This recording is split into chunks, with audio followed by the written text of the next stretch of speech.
Good evening and welcome to Guiseley AFC Radio. Tonight we're bringing you full match coverage of the Skrill North encounter between Guiseley and Stockport County. It's going to be another crunch match for the Lions as they continue to try and hunt down a place in the playoffs against a Stockport County side who, of course, have been much more familiar with Football League competition than Skrill North competition in recent years, but are beginning to find their feet, although their recent form has really struggled. And Tom Feeney and Nick Keefe will be alongside me this evening for coverage of this game.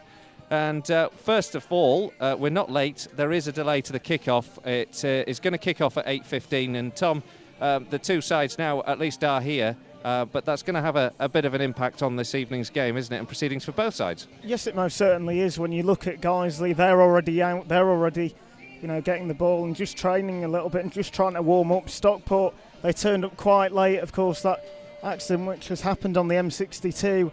Just how will that affect them? Will it be a case that they'll be just, a little less motivated for it? Will they not have warmed up as well as they could have? Or will it be a case that they're relieved to get on the pitch and they'll be in a position where they're fighting fit? And, that accident, it could play a big part in this game, but hopefully it'll be a positive for Guiseley. Well, it is a big ask, of course, to travel so late. There was a big accident on the M62 earlier on today. I know games have been affected throughout the Football League. Of course, in our area, Leeds United's game, for example, has been put back till 8:15. The same time as this game should kick off this evening. And with all of the various officials and players now warming up, we should hope to get underway for that time. But of course, we'll have to keep a close eye on that as we go along this evening. We're in a very packed press box this evening because there's an awful lot of visiting press officials and a lot of interest, of course, in this game, as you might expect, given the stature of Stockport County. Relatively speaking, it's hardly any time at all that they were playing football league football. Were in the Football League as high as the equivalent of the Championship level just over 10 years ago. So this, in one sense, is a tough ask. Yeah, it most certainly is when you look at Stockport and the stature that they had not that long ago. Right now, some of their fans were saying, it's been so unusual for them to go to grounds like Guiseley. They were so used to going to the grounds where you've got big, expectations facing big sides. But Guiseley will make sure that it's a tough ask for Stockport. And, of course, Guiseley are already ahead of Stockport in the Skrill North table. Well, of course, Tom's been out and about speaking to folk at the ground, and our very own Steve Drench spoke to Tom just ahead of this game today. Well, after the drama on Saturday, just how important is it to keep that momentum going today, Steve? It's massive, really. I mean, like you say, it was left it very late on Saturday. We had enough chances, but at the end of the day, it's a 1-0 win. Wasn't the best performance in the final third, but at the end of the day, we've kept a clean sheet and won, so it's a good second to tonight anyway. In terms of Stockport, of course, they were arriving late. Just from a player's perspective, how does that affect you, arriving late? It can work both ways, really. It can, obviously, you've been on the bus for a while, you might be a bit tired, a bit leggy, but then some players say it's just good to get there and just get on the pitch and play, so it depends what your mindset is, really, but I don't think that'll make much difference, to be honest. Of course, on Saturday, we're another clean sheet. How many more clean sheets do you think you'll get? Well, I did say I wanted 20 before the season. I've just checked it now. I'm a fair bit short of that at the moment, so hopefully we'll keep a few more, but as long as we get in and around the playoffs for the end of the season, we'll be happy with that, I think. And finally, just what is your score prediction for tonight? I wouldn't like to say. All I want is to win. I'm not sure whether it's 5-4, 6-5, but as long as we win, I'm not fussed. Thanks, Steve. Steve Drench there talking to Tom Feeney. Sorry about the quality of that. Just a little bit quiet on the recording, but hopefully you managed to pick up what was said there. Steve obviously noting that he hasn't had as many clean sheets as he's had in the previous seasons, and we'll be looking, of course, hopefully to get another one today, and got a very good one on Saturday against a very tough Vauxhall Motors side. Yeah, most certainly did. He made one or two crucial saves, including one really early in that game, and if that had gone in, Vauxhall Motors would have been a goal up and in a position where they could have tried to defend that lead. And, Steve Drench, he's made big saves this season, and he's a key reason why guys have been going on such a nice run of form. Well, let's just give you an update of the news before we hear from the manager, Mark Bauer. and Colin Seal as well.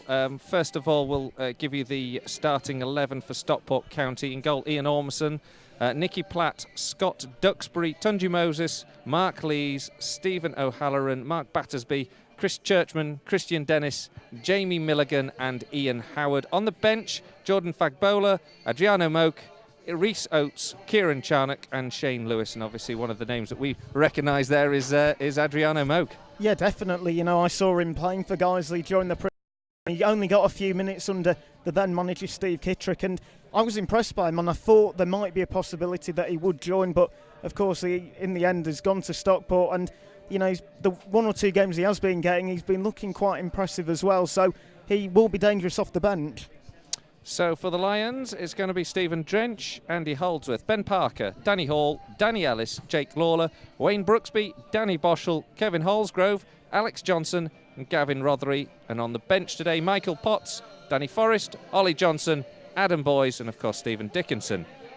And an interesting lineup once again, 1 or 2 tweaks to the starting 11, but it's often hard to see where the weak links are at the moment. Yeah, well, most certainly. When you look at that starting 11, it's a really strong side. And, you know, again, it's an attacking side. The likes of Holsgrove, Alex Johnson, Gavin Rothery, they'll offer quite a lot going forward. And then Wayne Brooksby's able to just stay in that midfield role and, you know, try and develop play. And, yeah, it's yet again, it's a good side for Guiseley. Of course, Rhys Maynell's still unavailable. When he's back fit, it'll be, another option in defence. Well, of course, it's not just about the first team. An awful lot of work has been going on to develop the young talent here at Nethermoor, and in particular, a fantastic win that many of the academy lads were involved in at the weekend for the Wharfdale FA under-17s, reaching the final of the cup competition there for the first time since 1967. And Tom Feeney caught up with Colin Seal to get the lowdown on that earlier on. Well, Colin, after the fantastic performance on Sunday by the Wharfdale under-17s, just how proud are you of that team? Very proud. It's my first season as manager. 1967 was the last time that they were in the final and they won it as well. So yeah, very proud of the way the players performed. They showed a real strong attitude right from the start, and to be honest, the way they played, any team that we played that day, we would have given them a good game. I was going to say, you defeated a very good side. They'd won every game before that 5-0. Just what were your thoughts before that game? Were you just a little bit afraid of them and how many goals they'd scored? Well, yeah, I mean, we battled well in the first half and then went 1-0 up at half time. And I felt that as soon as because we were 1-0 up, we probably needed a second, because, yeah, 5 goals every game is a really good thing to do. And I thought, no doubt in the second half, they're probably going to get the chances, which they did. And they hit the post as well. So I thought we needed a second. But to be fair, again, to the lads, they battled well. They did defensively what they had to do, and they cut them out. And so we got the 1-0 win. So. Of course, you have a role at the academy as well, and the academy are going high-flying at the moment. Yeah, they are, yeah. We've got another game tomorrow, home to Crewe. So we're doing well. We've got in about 8 games left, sitting 3rd in the table. But we've got a few games hand over Stockport, who are 2nd. We win them games in hand. We go level with them on points. The same amount of with 2 games to play as well. So we're doing really well. We're confident that it will be the top 3. We're aiming for probably the top 2. And if not, if we can knock Gateshead off the top, because they've won it the last couple of years, then we'll do really well. Thanks, Colin. Well, that was Tom Feeney. And before I blast through your ears there, put the sound down for a moment. Tom Feeney talking to Colin Seal about the wonderful work that's going on, developing the academy lads and the young talent that's certainly shown its class. Of course, Ben Whitfield, one of those prime examples, who's gone on to play football now for Bournemouth. And we are having a really rich vein of young quality footballers coming through the academy in recent weeks. You're listening to Guiseley AFC Radio. Tonight we're bringing you live coverage of Stockport County versus Guiseley here at Nethermoor. The kickoff has been delayed until 8:15 due to problems on the M62, where there was an incident earlier on today which has meant that all travel really coming across the top of the M62 and into Leeds has been a real problem. Plenty of other games going on around in the Skrill North as well tonight. Well, there are 4 other matches of note. Altrincham take on Harrogate Town this evening. A key game there at the playoffs places, and one to watch out for. Of course, James Walshaw struck a late winner against Brackley on Saturday for the Robins as they got an all-important 3 points and weighed on more misery on Brackley Town, Tom. Well, yeah, most certainly. You know, it seems every now group of fixtures, there's always one game where there's 2 playoff rivals going at it, and this is a massive game, Altrincham v Harrogate. Both sides really will be aiming for the win, and, you know, both are in a bit of a rich vein of form. They've all picked up points when they've needed to, and, you know, they are 2 sides that will be aiming to be in them playoffs come the end of the season. Of course, it's not the only game. There's also Gainsborough Trinity taking on North Ferriby. Great result at the weekend for Gainsborough. Won 3-1 at Hensford. North Ferriby likewise racked up the goals against a despondent Histon side on Saturday. Yeah, well, when you look at Gainsborough, you know, they're doing Guiseley a favour if they can beat 1 or 2 more of the teams above Guiseley. North Ferriby, they just seem like the team that always get the goal. They always score, and it'll be a good game for them tonight. I do feel that they've got enough to get a few goals tonight and, you know, probably be enough to beat Gainsborough. Still scoreless in all these games. Gloucester City take on Oxford City. This is a big one at the bottom, isn't it, Tom? It's a massive game. When you look at both sides, they've both been picking up the odd point here or there, but quite simply, one of these sides needs to go on a run, you know, to just pick up the pace and to get out of them relegation places and be clear of it. You know, a little bit of positivity for them is the fact that there are only 2 teams that will be going down this season now because of what's happened with Vauxhall Motors, but they both know that they need to pick up form or they could drop into them places. And then finally Leamington, they take on the team that we played on Saturday, the aforementioned Vauxhall Motors, who of course aren't going to be involved in the relegation places in effect. Leamington though do need to keep picking up points, don't they? Yeah, of course, and you know, the 2 sides that guys have played in the 2 last fixtures, and both sides impressed me. Leamington and Vauxhall Motors, they both came to Nethermoor, both looked positive, both were aggressive and tried to get forward. For Leamington, it's a case of just getting a few more points on the board, making sure they're safe, because if they lost, you know, all their games from now on, they very easily could be in them relegation places. Well, OK, let's see if we can get any more sound up here on some of the discussions that Tom got earlier on. We're going to have one more try this time. We will listen into a conversation that Tom had with the Guiseley manager, Mark Bauer, ahead of this evening's fixture. Well, Mark, it's a delayed kick-off. It's a little bit frantic, but just how important is it to keep the momentum going after that dramatic win on Saturday? Yeah, definitely. It's Tuesday night. Not all the teams in the league are playing. It's one of our games in hand. So these are the ones that everyone's been looking at over the last few weeks here. If we win our games in hand, so we know it's important that we keep it. Well, let's. Sorry, we'll just leave that one because it's obviously not really very audible. We'll perhaps be able to get that onto Audio Boo later on, but fortunately we've got some sort of technical glitch going on with our recordings this evening, Tom. Yeah, well, it's a shame, isn't it? Because Mark had some very interesting things to say, and the main point of that was he was talking about how he was a few seasons ago. He was involved in a game where he couldn't get off the team bus. He was stuck on a team bus for about 2 hours longer than he should have. But he was saying how he seemed to be more motivated, went out and had a really good game, and his team won 2-0. Yeah, it's funny, isn't it? It can cause the opposite effect, can't it? I mean, we talked about the opposite effect being, in effect, the issue with the situation at Vauxhall Motors, rallying the troops, getting them onto the pitch with a point to prove, and likewise tonight, in some respect, it can have the same effect, I suppose, in reverse too. Of course, we're waiting for the kick-off this evening. It should be in about 6 minutes' time. We haven't heard it differently as yet. There is an 8:15 kick-off here this evening for this match between the Lions and Stockport County. It's delayed because of an accident on the M62 that happened earlier on. It's affected games in and around the area, and we should be underway at 8:15 this evening. We'll go through the teams as well. We're going to be live here with Tom Feeney, myself, Colin Robertson and Nick Keefe, and I think it's about time we had the expertise and the insight of who has as yet been sat in our media benches here, high in the stands fans at Nethermoor, and just get his views on. First of all, Nick, just what's your thoughts on this lineup and the game overall?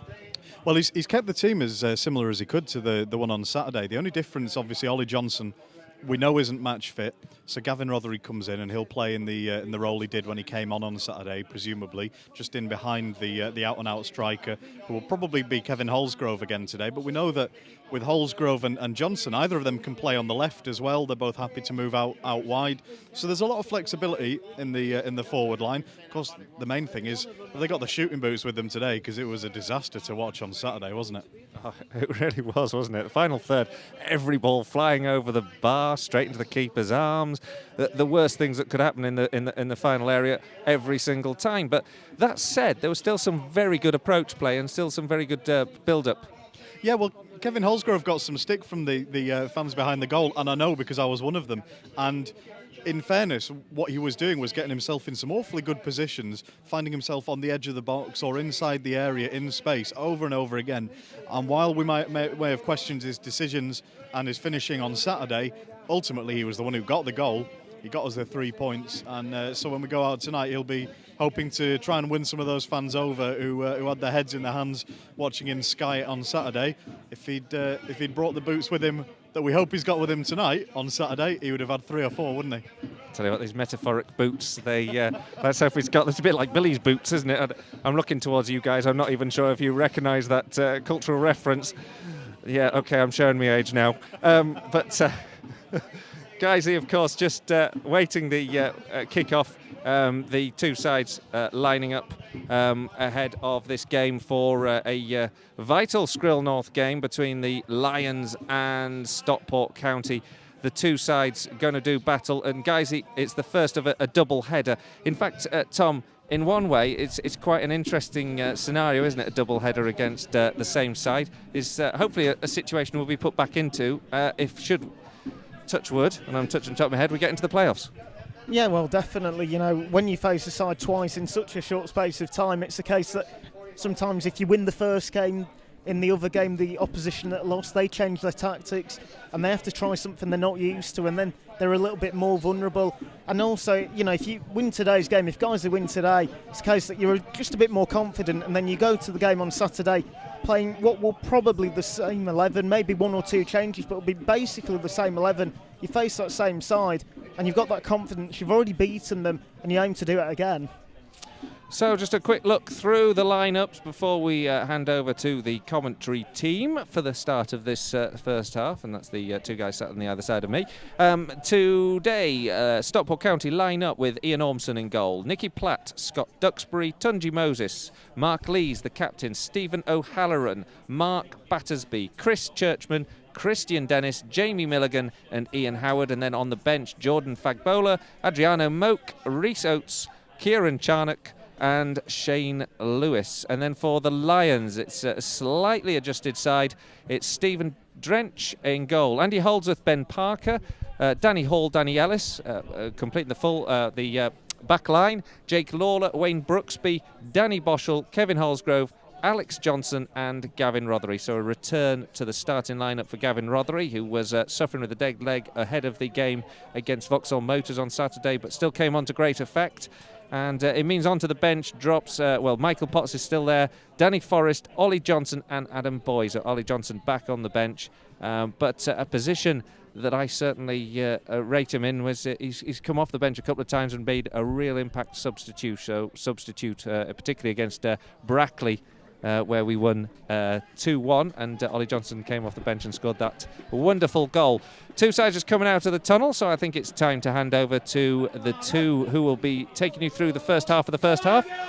It'll be Nick Keefe and first Tom Feeney. Well, thank you, Colin. And well, it isn't the two sides that are coming out of the tunnel, it's actually just the Guiseley side for now, as Stockport have just finished their warm-up. They're changing into their kit on the pitch, and it looks like that both sides are just about getting ready. Guiseley are definitely ready now. They're getting in a line for the handshakes. The Stockport players are actually just going to be walking from pitch side to the middle of the pitch for this handshake. And, well, Nick, it certainly isn't the ideal preparation for Stockport with just what's happened right now. No, it's not, and I guess I was thinking about how they might be disadvantaged, and as I was walking around the ground at about 25 to 8, Gavin Rothery and a few of the Guiseley players were still arriving at that time as well, and if you're thinking about how that might affect the beginning of the game, I mean, these guys all know what they're doing from a preparation and warm-up point of view. But you know, if you've been sat in a car, your hamstrings are going to be tight, your hip flexors are going to be tight, and the question will be whether everybody is ready to go from the off. And of course, if anybody hasn't really had time to warm up properly, whether there are going to be any irritating little injuries picked up early on in the game, which of course we hope not. And they do know what they're doing, all of these lads, but it's definitely not their usual preparation, and some of them will be well off of their routine, and we'll just have to see how sensitive they are with that. Yes, well, indeed, we certainly will. Well, Guiseley will be, as always, in the white shirt, navy shorts and navy stockings, and Stockport County, their shirt is, well, it's meant to be blue apparently, but obviously it's not, it's actually orange. But in terms of Guiseley, this starting 11, as you were saying, just how important do you think it will be that one or two of the players haven't had that full warm-up? Of course, they've been stuck in that awful collision which has happened on the M62 one, but most of the team is ready and they've been on the pitch and they've had their proper warm-up. Yeah, well, we'll have to see as the game gets underway. I mean, Mark was threatening after the game on Saturday that he might freshen the lineup today as well, which is obviously not what he's done. The only change he's been made is just Ollie Johnson stepping out, and we don't expect him to start twice in a week.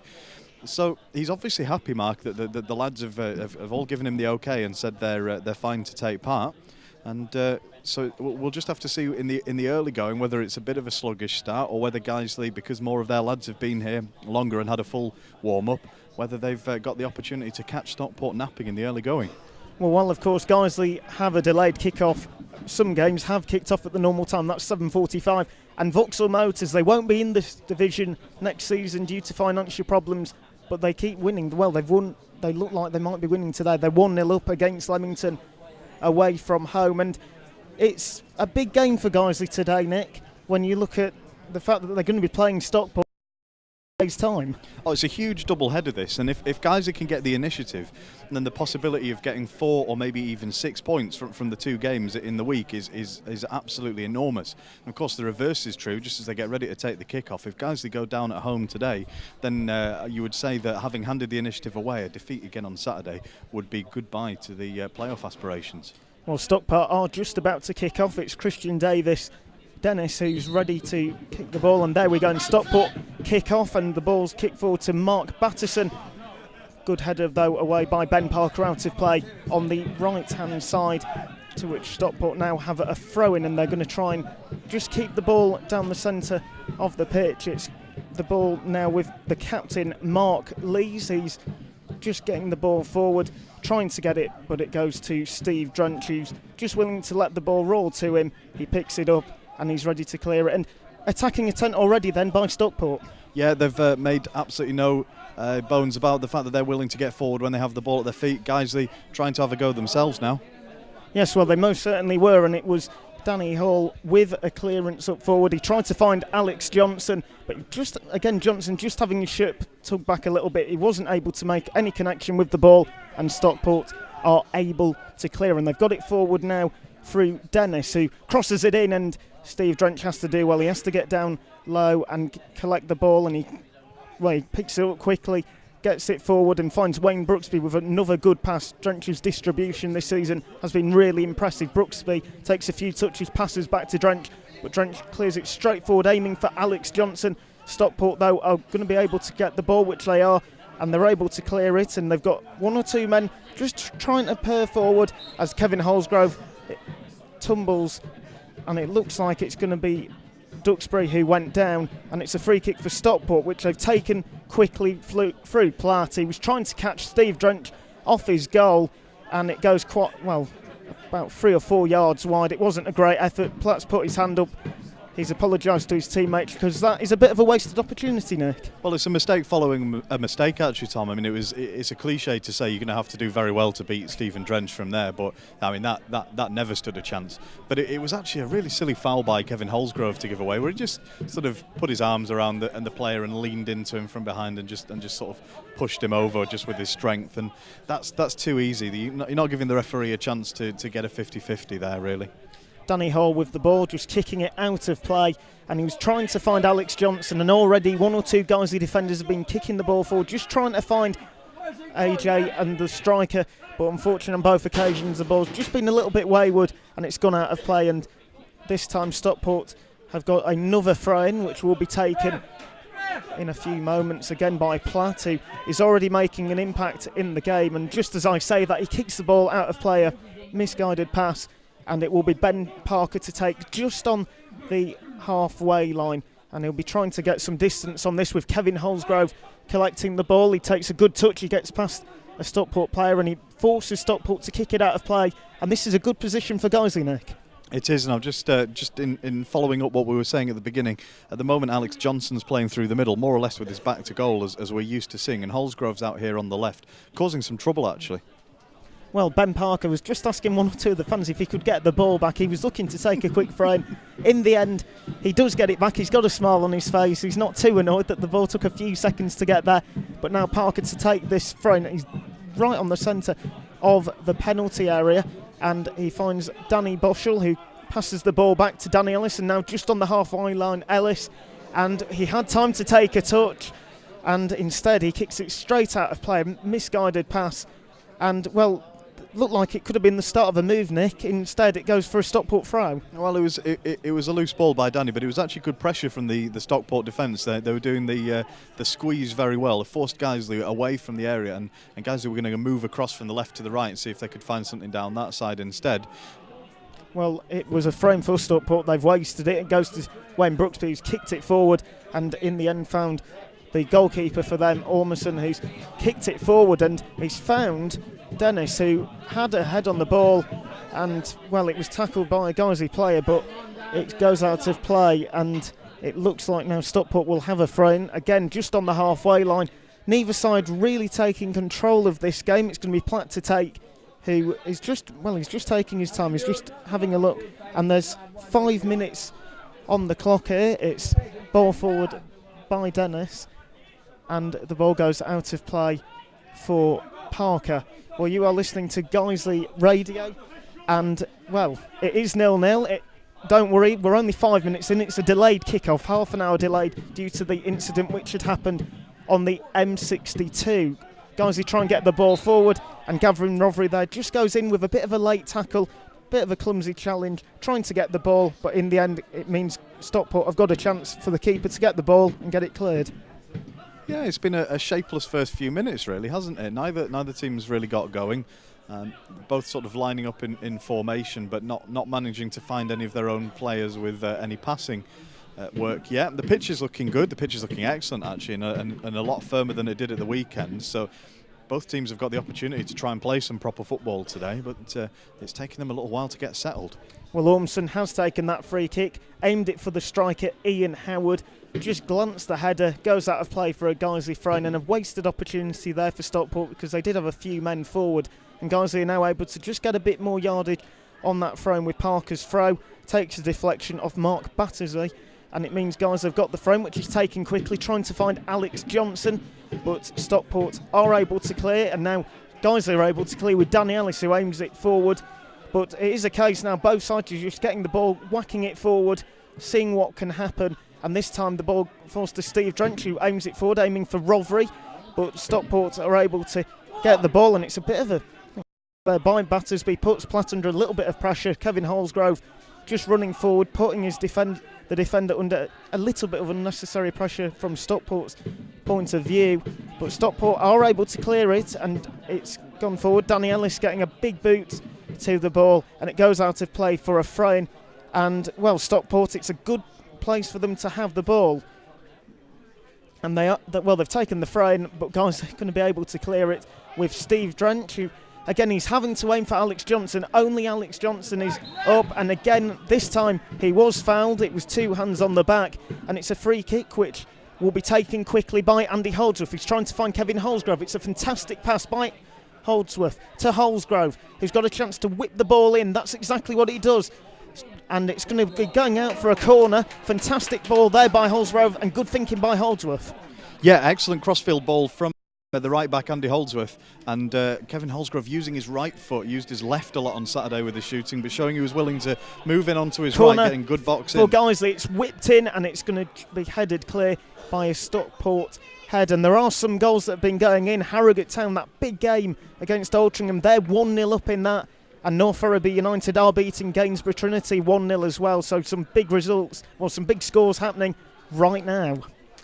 Well, chance now for Kevin Holsgrove, who finds Wayne Brooksby, and it's a nice bit of interlinking play here. Lawler finds Rothery, he's got a chance to whip the ball in, he decides not to, finds Holdsworth, crosses it in, it takes a deflection off a Stockport man, but it's nice to see Guiseley, they're just seeming to get a few passes together now. Yeah, they've had some attacking possession in the last few minutes and getting forward in numbers. I'm looking at the Stockport formation. They seem to more or less be playing flat 4-4-2, and that should give Guiseley the extra man in midfield if Gavin Rothery drops off Alex Johnson deep enough.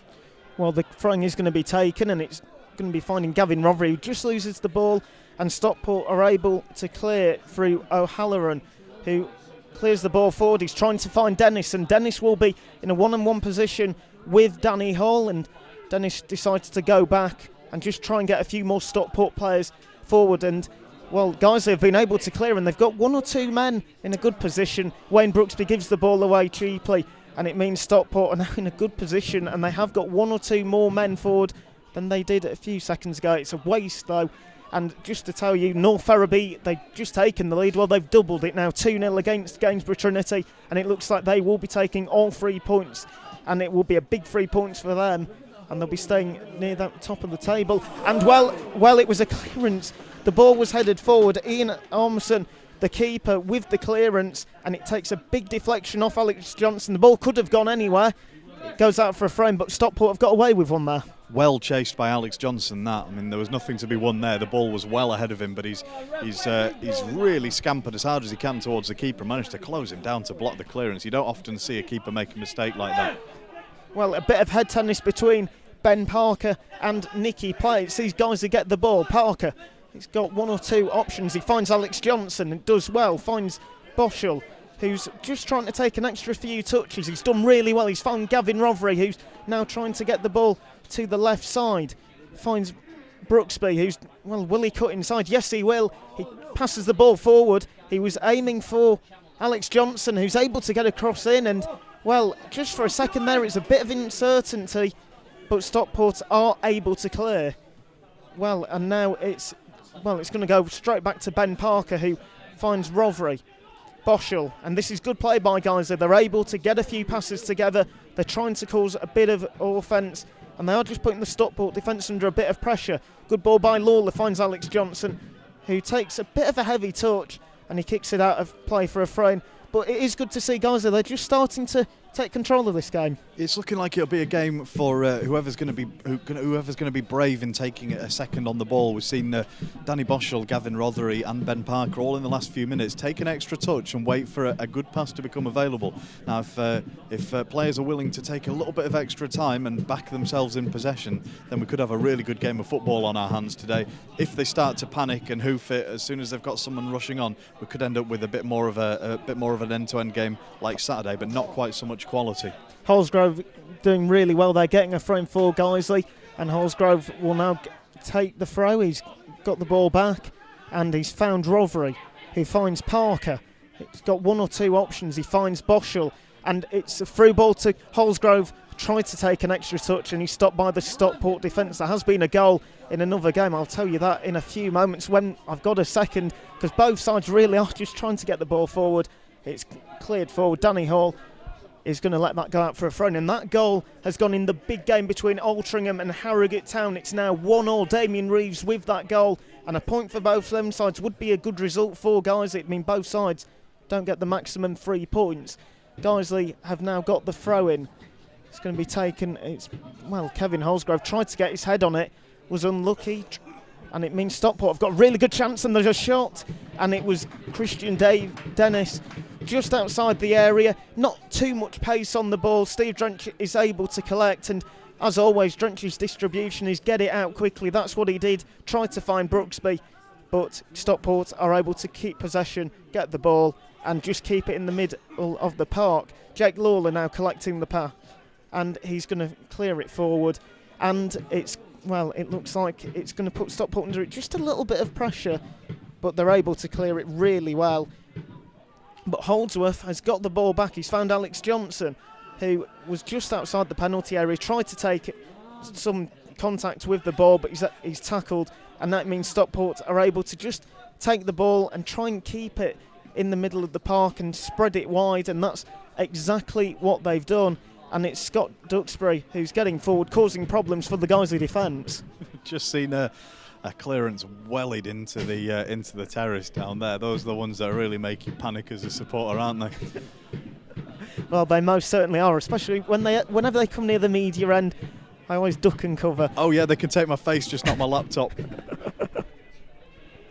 Stockport trying to get the ball now, and Gavin Rovery's done a really good job trying to find Alex Johnson, and Johnson just looking a little bit isolated whenever the ball's passed forward. He seems to be the only man in the Stockport half whenever Guiseley are breaking, and it means Stockport have always got one or two extra men to try and tackle him. Stockport now have a throw-in. It's in line with the penalty area on the left-hand side, and they're going to get another chance after a good tackle by Danny Hall, and it's just a case now of Stockport. They're getting a few throw-ins in a row now, and it's going to be Jamie Milligan on the ball. It's a chance to cross the ball in. That's exactly what happens, but Danny Hall, cool as a cucumber, clears it out of play for another throw-in for Stockport. I think what it is actually is not that AJ's isolated on the left, but from the right. Wayne Brooksby's having to do an awful lot of defending at the moment. He's been penned in by Ian Howard back there. Seems to be more or less man marking him or taking it in turns with Andy Holdsworth to do so. Well, good observation there. Sorry I missed that out. But Stockport have got the ball in. It's cleared by Jake Lawler with his head, and it's good play by Jake Lawler, just able to defend the ball. But it does mean Stockport get possession back, but it's a waste. And it means that Guiseley, I thought they had a goal kick. It's actually going to be a throw-in right on the edge of the area. Well, you are listening to Guiseley Radio, and it is about 15 minutes on the clock. And Guiseley have got a throw-in here in which they are going to be taking now by Holdsworth. And the score is 0-0. And it is a case for, both sides just trying to get the ball forward. No real chances so far in this game, but both sides, they look like they are determined to try and get that early goal. Yeah, that's right. I mean, Stockport have had the closest to a decent chance. I don't think Guiseley will be too panicked if they keep them restricted to chances from outside the area. But Guiseley haven't made a clear chance of their own yet. For all the good possession they had about 5 minutes ago, it's just dropped off a little bit, and they're having to do a fair bit of defending in return. Well, a chance there. It wasn't really that great an effort. Christian Dennis again just couldn't get much power. He had a header, and the referee has given a free kick to Stockport. Unusual there. Holsgrove fell over. He didn't seem to be impeding anyone. There's going to be a shot, and it's taken a big deflection, and this will be a good chance for Stockport. It was Chris Churchman with the effort outside the area, took the shot, lots of power on it.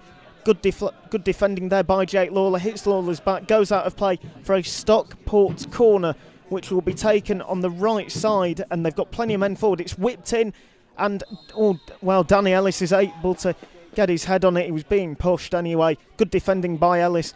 But it does just look like Stockport are creating more chances than Guiseley at the moment. Well, the deflection that brought about the corner, that was one that really could have gone anywhere, and there was no excuse. And I've mentioned it before on commentary this season, is players going down and grabbing the ball and then assuming that the referee is going to give them the decision. And I'm afraid Kevin Holsgrove's been guilty of it there, of thinking he's being fouled, going down and grabbing the ball and handballing it and giving away a free kick for no good reason.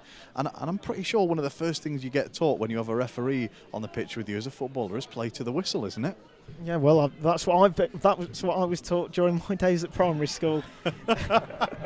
Guys on the ball now. Johnson has a shot, and just for a second it looked like it might have gone in. One or two fans in the stand thought the ball had gone in. There was a scream, has it gone in? No, it hasn't. It just hits the side netting. And Guiseley, well, it was a great chance for Guiseley. That's their first real chance of the game. And it's the first time Alex Johnson was given the ball and given a bit of time as well. Just to say, there's been another goal in the Squirrel North, and Gainsborough Trinity, they've halved the deficit. It's now 2-1 between them and North Ferriby United. Well, you are listening to Guiseley Radio. It's about 17 minutes gone and it's 0-0. If you are listening and wondering why there's only 17 minutes gone, and it should be half time really, a delayed kick-off due to the accident which had happened on the M62. Stockport's on the ball now. It's sloppy play by Guiseley, and it means that Scott Duxbury's able to collect the ball, get forward and find his man. It's whipped in. It's good defending by Hall, but the ball's going to drop out for Battersby. And, well, it's just a little bit lucky there for Guiseley, because Battersby, it was a good pass. He tried to find his man, and the ball in the end, well, goes to Steve Drench, who just for a second looked a little bit worried. Well, it was a complete let-off for Guiseley. I mean, Stockport did very well with the chance, but it came about through miscommunication between Andy Holdsworth and his right winger, Wayne Brooksby, over there. They were 40 yards apart. The ball went halfway between them. Both of them pointed at the other. Neither of them went for it, and it gave Stockport a massive opening. Wayne Brooksby, first time that he's been able to get down the wing, and he's going to be in a good battle with Platt. Brooksby does really well, gets into the area, crosses it in, but it's able to be cleared. But Guiseley will keep possession. Jake Lawler, Rovery, back to Lawler. He's trying to find just someone, a bit of room, finds Holdsworth to Boschel. Boschel, he's looked up, he's got one or two options. He could whip it in. He does whip it in the end, trying to find Brooksby. Ball falls to Lawler, has a shot, takes a deflection, and it was going to be going out for a corner. Good keeping by Ormson, who's able to keep it in. And it just it looked like Guiseley, they could have had a chance. Well, Guiseley, if they're ever criticised of anything, it's that they're not willing to take a shot soon enough in the phase or in the possession. And when Alex Johnson took that shot a few moments ago, it was a snapshot, and that was the sort of intent you want to see. Since then, there's been a lot of patient passing play, but not the eyes on goal that we want to see. And there were opportunities there with the ball on the edge of the box for someone to have a go and just maybe put the defenders on their heels a little bit and let them know they can't just assume that it'll be passed around, and they've got plenty of time to try and knock the move down. Well, Kevin Holsgroves looked just a little bit bemused. He thought he'd been fouled, but the ball goes out of play for a throw-in to Stockport, which will clear. And Steve Drench gets the ball. He's just able to take one or two extra touches. Again, trying to find Johnson. Ball whipped forward, and Stockport are able to clear. And now, well, it could have been a chance for them. Instead, it's Danny Hall who does well. Mops up, finds Brooksby. Now this is another chance for Brooksby to get on the ball and get a few touches. Does well, finds Johnson, who's in the area. He's on the left side. He's going to be trying to just beat his marker, and he's able to get a corner. Really good play there by Johnson. Well, in the last couple of moments, what's happened is Wayne Brooksby's come over to the left and swapped with Holsgrove, and he's having a lot of joy up against Platt, the right back here, who doesn't seem to have the measure of Brooksby so much for pace at all. Brooksby with the corner, and it's going to be whipped in, and there's a free man. It's Andy Holdsworth. He's in the area. He whips it in, and it's going to fall to Kevin Holsgrove, who gets it back in, and there's a really good chance there for Guiseley just to try and find someone who could have a shot. Instead, the ball's crossed the area on 3 occasions. Boschel tries to get the ball in. There's a shout for handball. It hit off Jamie Mulligan. I'm not 100% sure. It did seem it might have just hit his arm, but he did seem to have his arm quite close to his chest. It would have been really harsh if that had been given. Oh, by my view, I think his left arm was down by his hip almost. It definitely hit his hand, but I don't think you can give it for that. Well, it's going to be a corner instead for Guiseley, and it's going to be Wayne Brooksby yet again. And after that, such a good effort by Brooksby before, it's whipped in. He's found Danny Ellis, who heads it across goal. Stockport are able to clear it, trying to get it out of the area. They can't. Danny Ellis, he's going to try and hook it back in. He's going to get the ball back. He crosses it in. He's trying to find Lawler. Lawler takes a real heavy touch, and it goes out of play for a Guiseley goal kick. And that would have been a nice chance there with Wayne Brooksby on the left. Lawler, if he found him, it'd have been a good chance. Yeah, good persistence by Guiseley, but still nobody taking a shot yet. They're almost just waiting for the perfect opportunity, and I just wonder if after Saturday, maybe someone just needs to take the game by the scruff of the neck and really have a go at it. Well, Guiseley, of course, it took them 95 minutes to get a goal against Vauxhall Motors on Saturday. Hopefully it'll take a little less longer than that. Ball well, it was cleared by Ormson from the goal kick, and it just caused a little bit of confusion in the Guiseley defence. Andy Holdsworth does well to mop up, heads it to Danny Hall, who takes a few touches, clears it, but Stockport are able to keep the ball.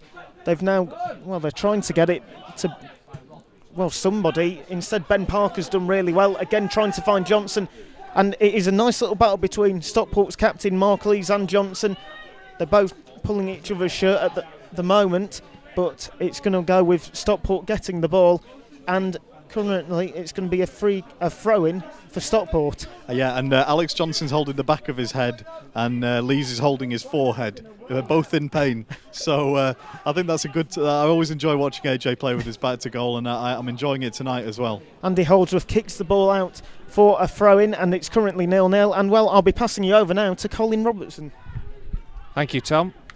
Throw into Stockport down on the left-hand side. They're coming forward actually with a little bit of purpose here. The ball whipped into the area, cleared by Danny Ellis up to the halfway line, where Tunji Moses can throw it back in. But Stockport certainly have had their chances in this opening period, and it's been a very balanced game from the bits I've seen. Nick.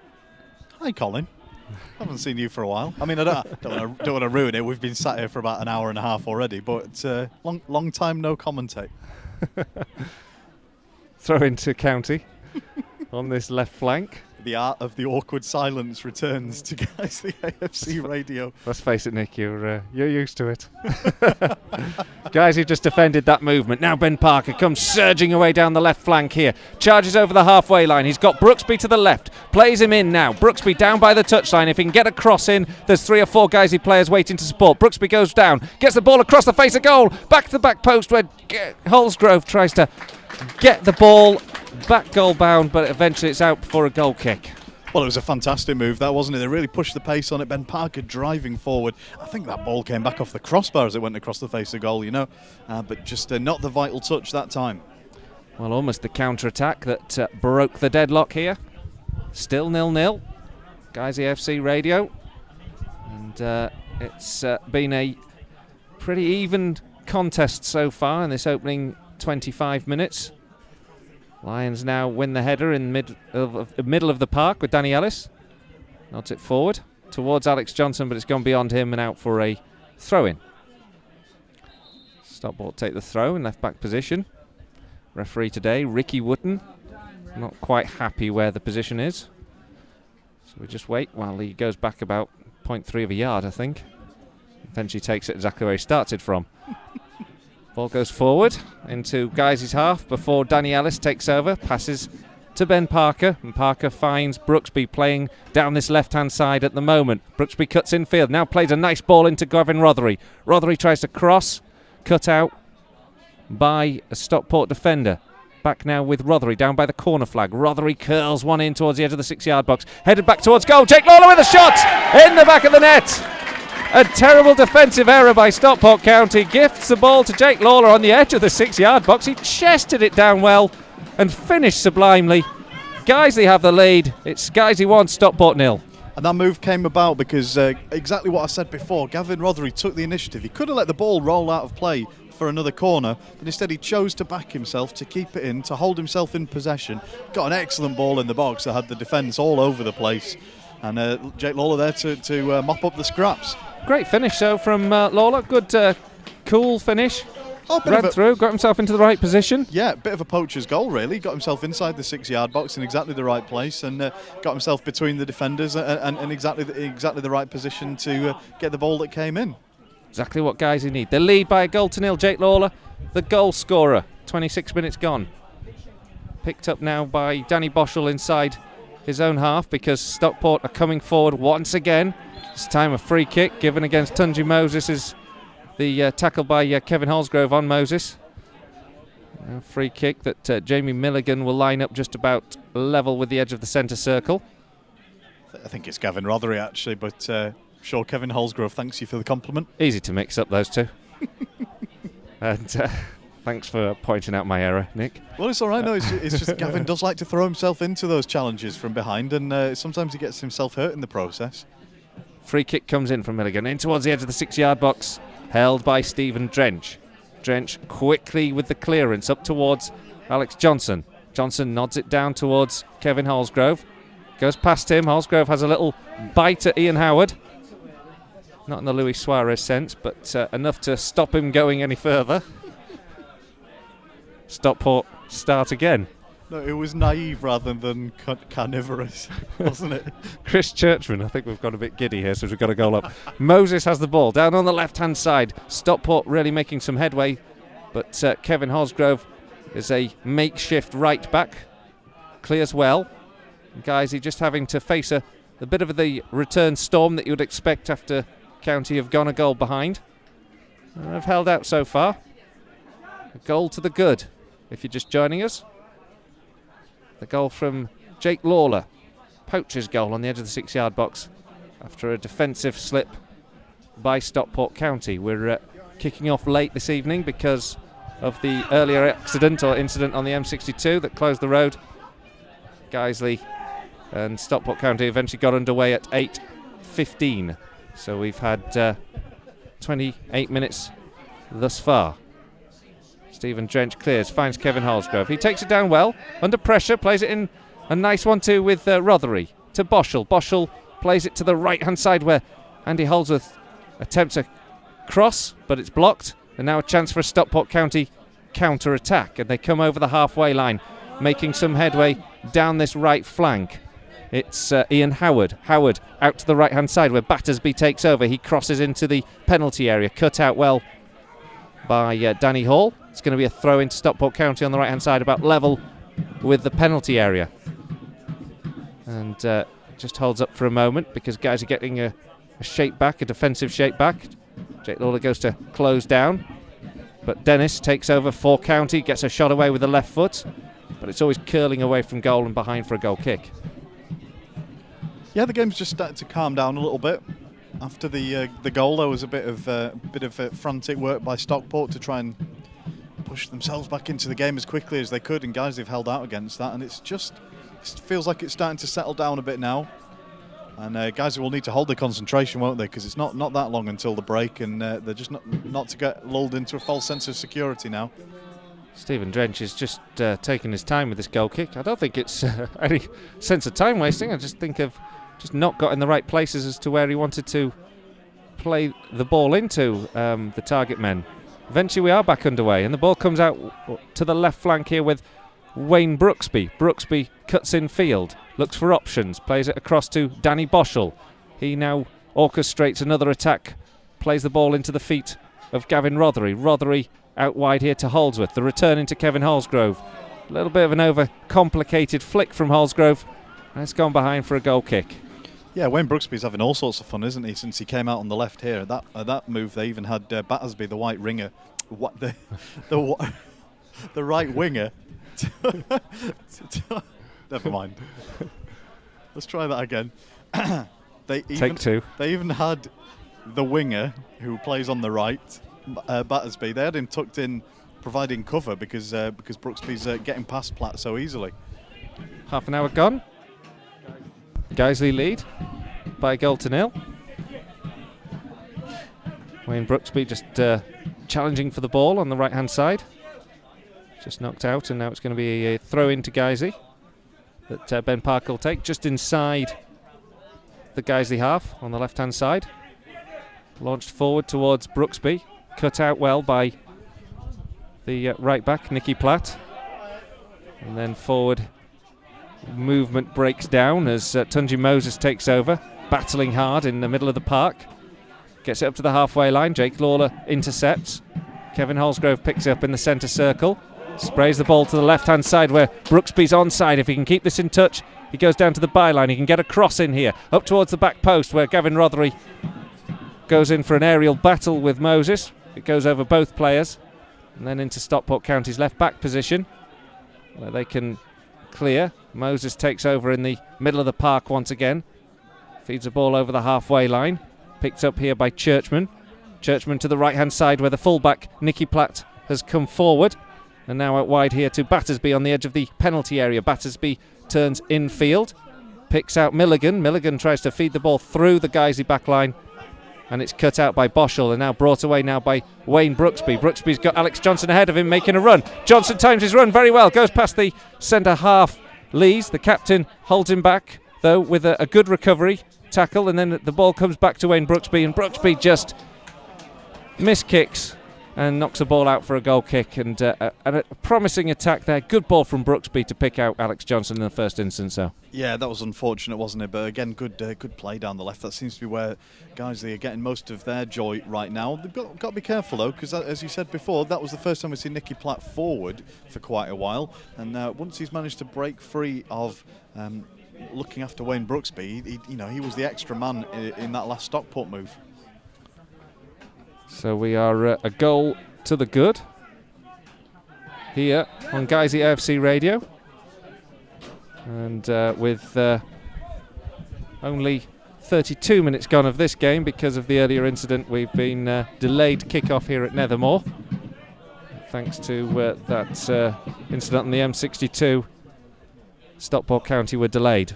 Guiseley have a free kick inside their own half.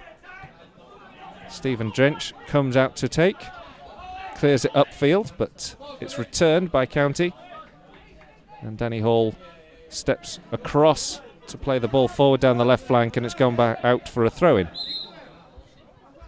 And we just have to wait for another football. Half-time scores, of course, elsewhere. Altrincham 1, Harrogate Town 1. North Ferriby were leading 2-1 against Gainsborough in that game, and Vauxhall Motors 1-0 up against Leamington. Danny Hall plays the ball forward from the throw-in on the halfway line up towards Alex Johnson. Beaten away and up to the halfway line, but only as far as Danny Boschel, who plays a neat little ball back to Danny Hall, who in turn sends it back to Stephen Drench. It's good having Danny Hall back in the team, isn't it? He's a real solid communicator. You hear him barking out instructions to the players around him. Good cross-field ball from Kevin Holsgrove. Picked out Wayne Brooksby. Brooksby goes towards the byline. 2 players on him now.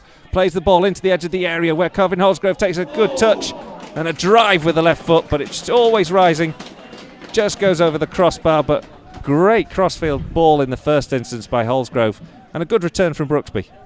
Well, this is exactly why they've shifted this way round the 2 wide players. We've now got Brooksby on the left coming in onto his right, and Holsgrove coming across from the right that time, using his left for the shot.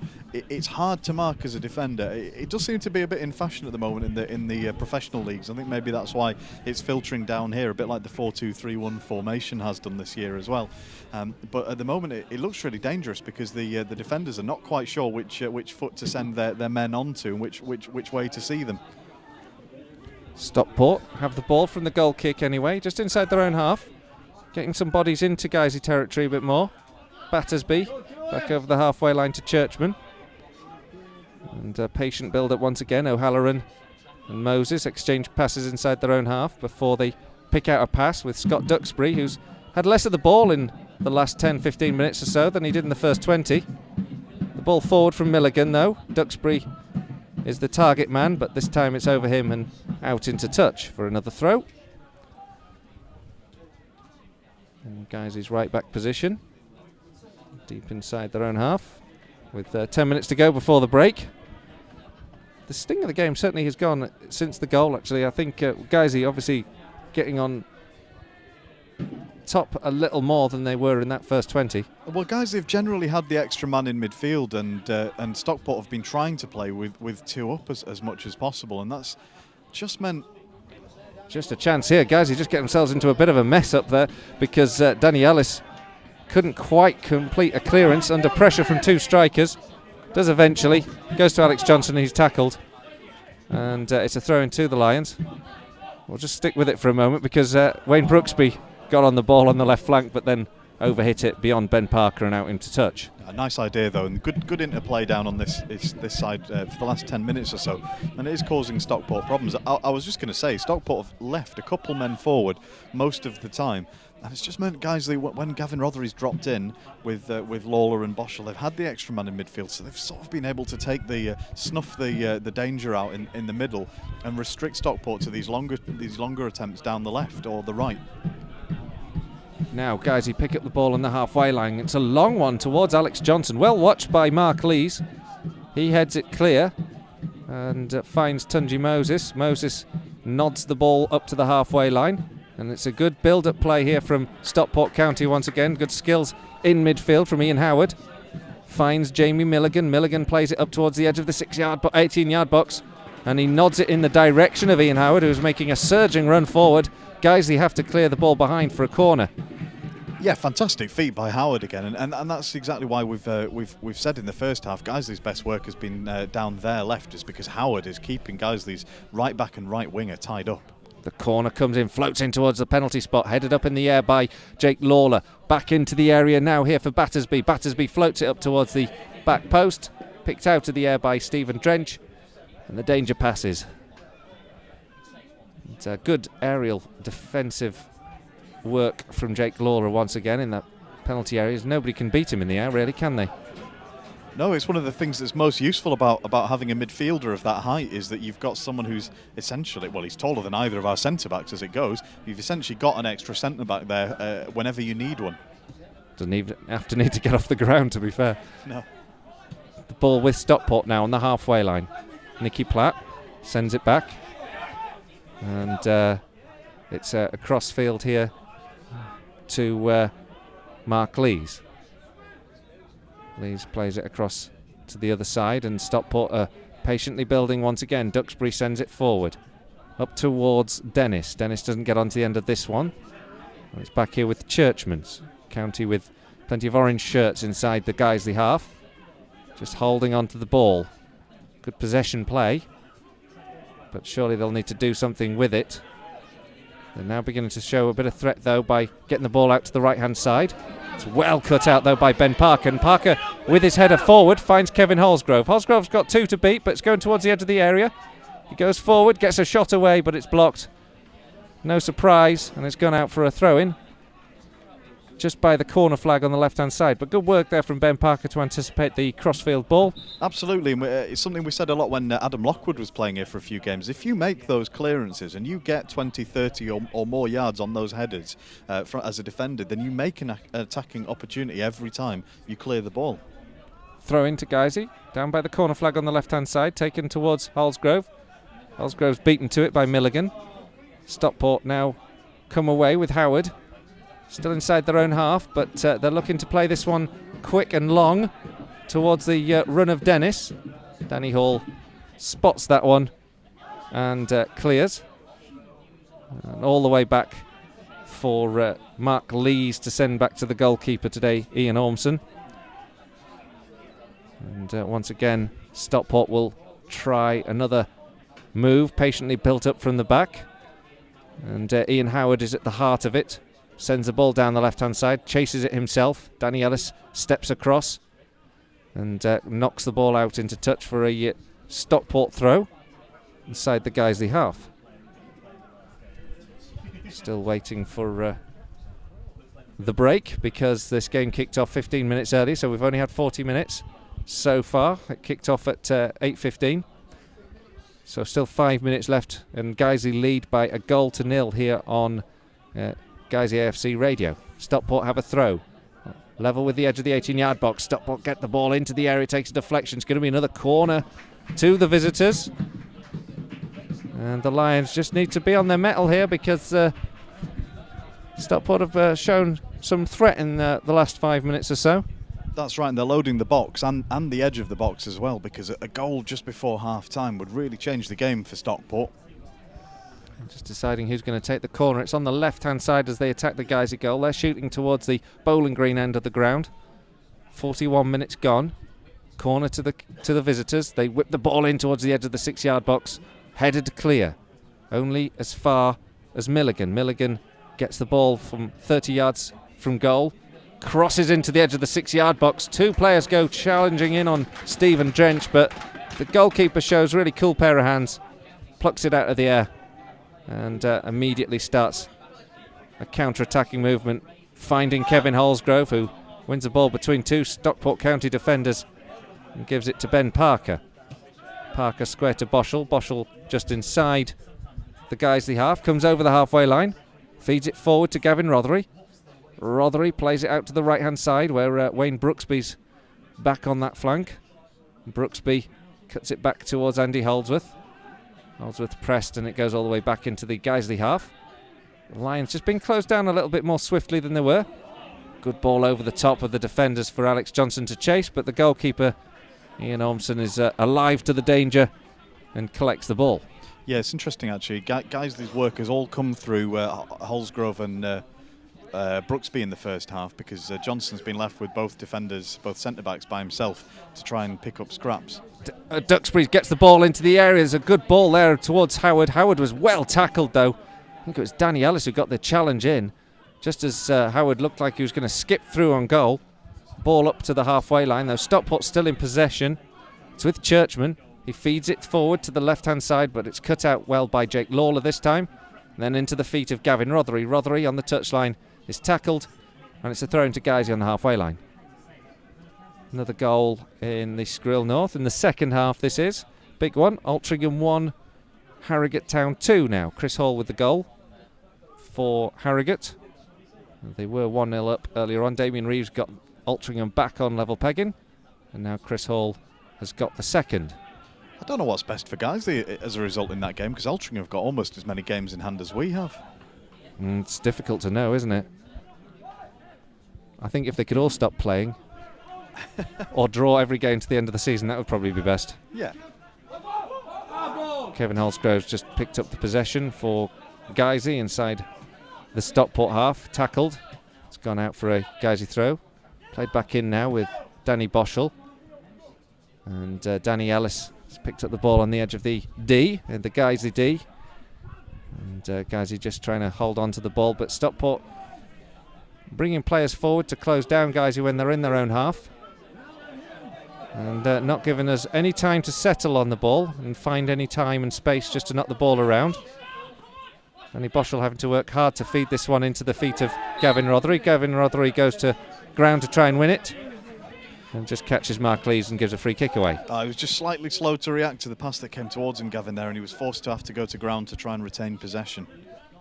Stockport just have upped the pace a little bit, really. They're working really hard to cut down, and now the fullback comes forward. It's Nicky Platt, goes to the edge of the D, gets a shot away with a left foot, and I'm sure that wouldn't have been his preferred side, because it was a weak shot that went straight to Stephen Drench.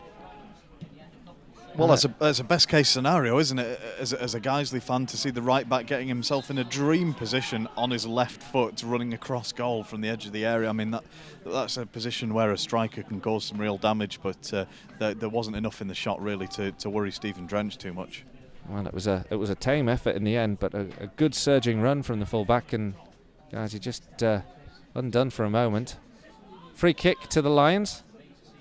Looks like it was Wayne Brooksby who was the recipient of a rather late tackle, and he's hobbling a bit. Hopefully he's okay. Still hobbling, actually. A good few moments after the incident. Guys who get the free kick inside their own half. Send it long. Picked up on the halfway line by Jake Lawler and Danny Boschel. And he feeds it forward, but to no avail. It's cut out by Nicky Platt, and Platt sends it down the right flank, where Christian Dennis is chasing, but it's well cut out by Ben Parker, Danny Hall rather, and then sent forward by Ellis up towards Brooksby. Brooksby battling on the touchline, overruns it. It's just a matter of whatever the referee wants to add on now as we head towards the break. Hopefully guys can just hold on till half time. Free kicks just being given to Stockport inside their own half. Do you think the added time board's still on the motorway? Yeah, I don't know actually. Since it's ours, I hope not. It's a free kick to Stockport County over by the dugout on the far side. They launch it long up towards Battersby. Battersby gets the head, but it's defended well by Guisey. And the referee, Ricky Wotton, blows the whistle to an eventful first half in which the Lions have the lead. The goal came on 26 minutes. Jake Lawler it was who took it down on his chest on the edge of the 6-yard box and finished it very well. This after a defensive slip-up from Stockport County, but both sides have had their chances, and the Lions are in at half-time with their noses in front here on Guiseley AFC Radio. It's Guiseley 1, Stockport County 0. Well, it's been a good first half, hasn't it, in a slightly sort of sleepy atmosphere. I think everyone just a little bit out of their routine in the first 5 or 10 minutes. It took a bit of time to get any shape to the game, but after that, much improved playing surface over what we've had recently at Nethermoor, and the players have been able to pass it around to feet. They've been able to hold on and wait to pick out passes under pressure in possession. And of course, what's keeping it interesting is that Stockport look ever so dangerous when they come forward on the break. Particularly, Ian Howard has caused lots of problems for the players who have been on the Guiseley right on and off during that first half. So I think in the second half I'll be looking for Guiseley to come and push the pace and get the second, because I think if they were to sit back and just try and see this out, and I don't think that's the kind of manager Mark is particularly, but if they were to just sit back and try and see this one out, I think he'd be very nervous towards the end. Yeah, I mean, it's a very finely balanced game, isn't it? In terms of recent results, you might have expected that Stockport County were there for the taking, but you always anticipate a response, and they lost 2-0 at Gloucester on Saturday, and a hugely disappointing result for anyone to go down there and come away with nothing, given Gloucester's current situation. Well, it's all been quite stop-start for them this season, hasn't it? But of course, that's been true of Guiseley as well, and Guiseley are only taking tentative steps back to the sort of form we saw before the unscheduled winter break. So, I mean, it's 4 games unbeaten for Guiseley at the moment, but 2 of those were draws. So it is sort of baby steps back to form, and I think a win tonight would be a big step in the direction of that, but I still think to achieve that, they're going to need more than a 1-goal cushion. There's a lot of pressure on, isn't there, in the final third, when guys in their own half, actually, and Stockport have shown a great deal of energy in closing down and pressing when we're on the ball, just to try and stop us playing the ball through them and also holding on to the ball inside their own half. Yeah, but that's where Guiseley's wide players have been so important, and particularly down the left, whether it's been Holsgrove or Brooksby. I think that's been the half of the side of the pitch where they've found more joy. It's because that gives Guiseley's players an outlet that doesn't require a perfect pass. Because if you put it into that channel, Brooksby with his pace and Holsgrove with his strength and his ability to come inside onto his right will always give Stockport something to think about. So I think it's nice watching Danny Hall and Danny Ellis and Danny Boschel, all 3 very experienced players who are very know their game well enough that they know when to hold on to the ball and know when to hoof it clear. And it's good to see them being tested and worked quite hard, but they do it knowing that they've got an outlet over on the left every time they need it. So in the second half, we might expect to see some changes. I certainly would imagine some changes. Ollie Johnson and Adam Boys are the 2 names that you'd certainly bring up. Danny Forrest again on the bench. He's certainly an option down this left-hand side. We can get plenty of joy. Well, it's such a strong bench, isn't it? Because Michael Potts as well, in an attacking sense, made a great cameo on Saturday. So any 4 of these players could come on. You'd look at all 4 of those players and think, for their different strengths, Potts for the way he drives from midfield, Danny Forrest from the way he's willing to shoot from distance, like at Bradford Park Avenue in that away game that he changed single-handedly. Ollie Johnson, because the pitch is firm and flat, and so his touches could work very well. And Boys, just because he's big, and Alex Johnson is struggling a little bit against 2 strong centre-backs. So any of those 4 players could come on and make a really positive impact from a Guiseley point of view. The question is, for Mark Bauer, is what does he try and when?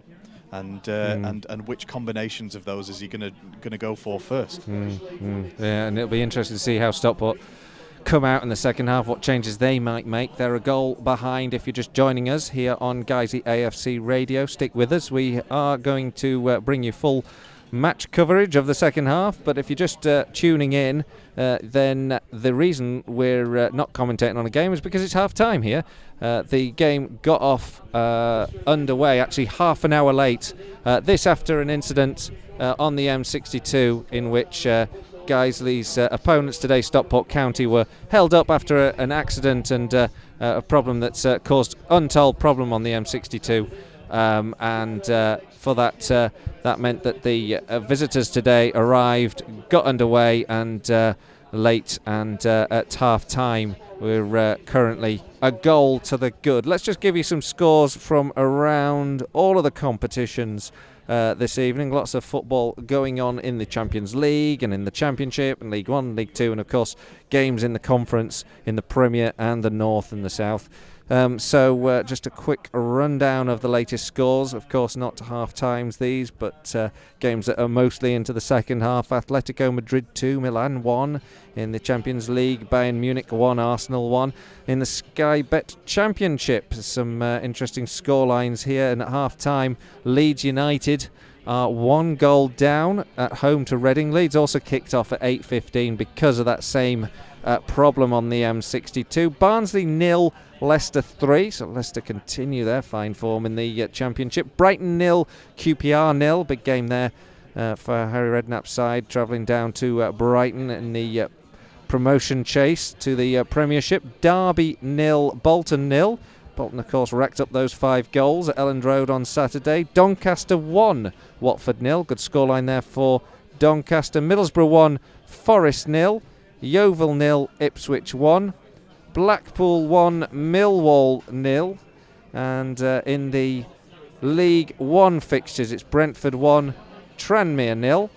Colchester 0, Bradford City 2. So the Bantams 2 goals to the good in the first 64 minutes of that game, which is a great scoreline for Bradford. James Hansen got the first on 16 minutes. And Bennett got the second in the second half. Gillingham 2, Coventry 1. Notts County 0, MK Dons 2. Oldham 0, Rotherham 2. Peterborough 1, Bristol City 2. Port Vale 0, Leyton Orient 2. Shrewsbury 1, Crawley 1.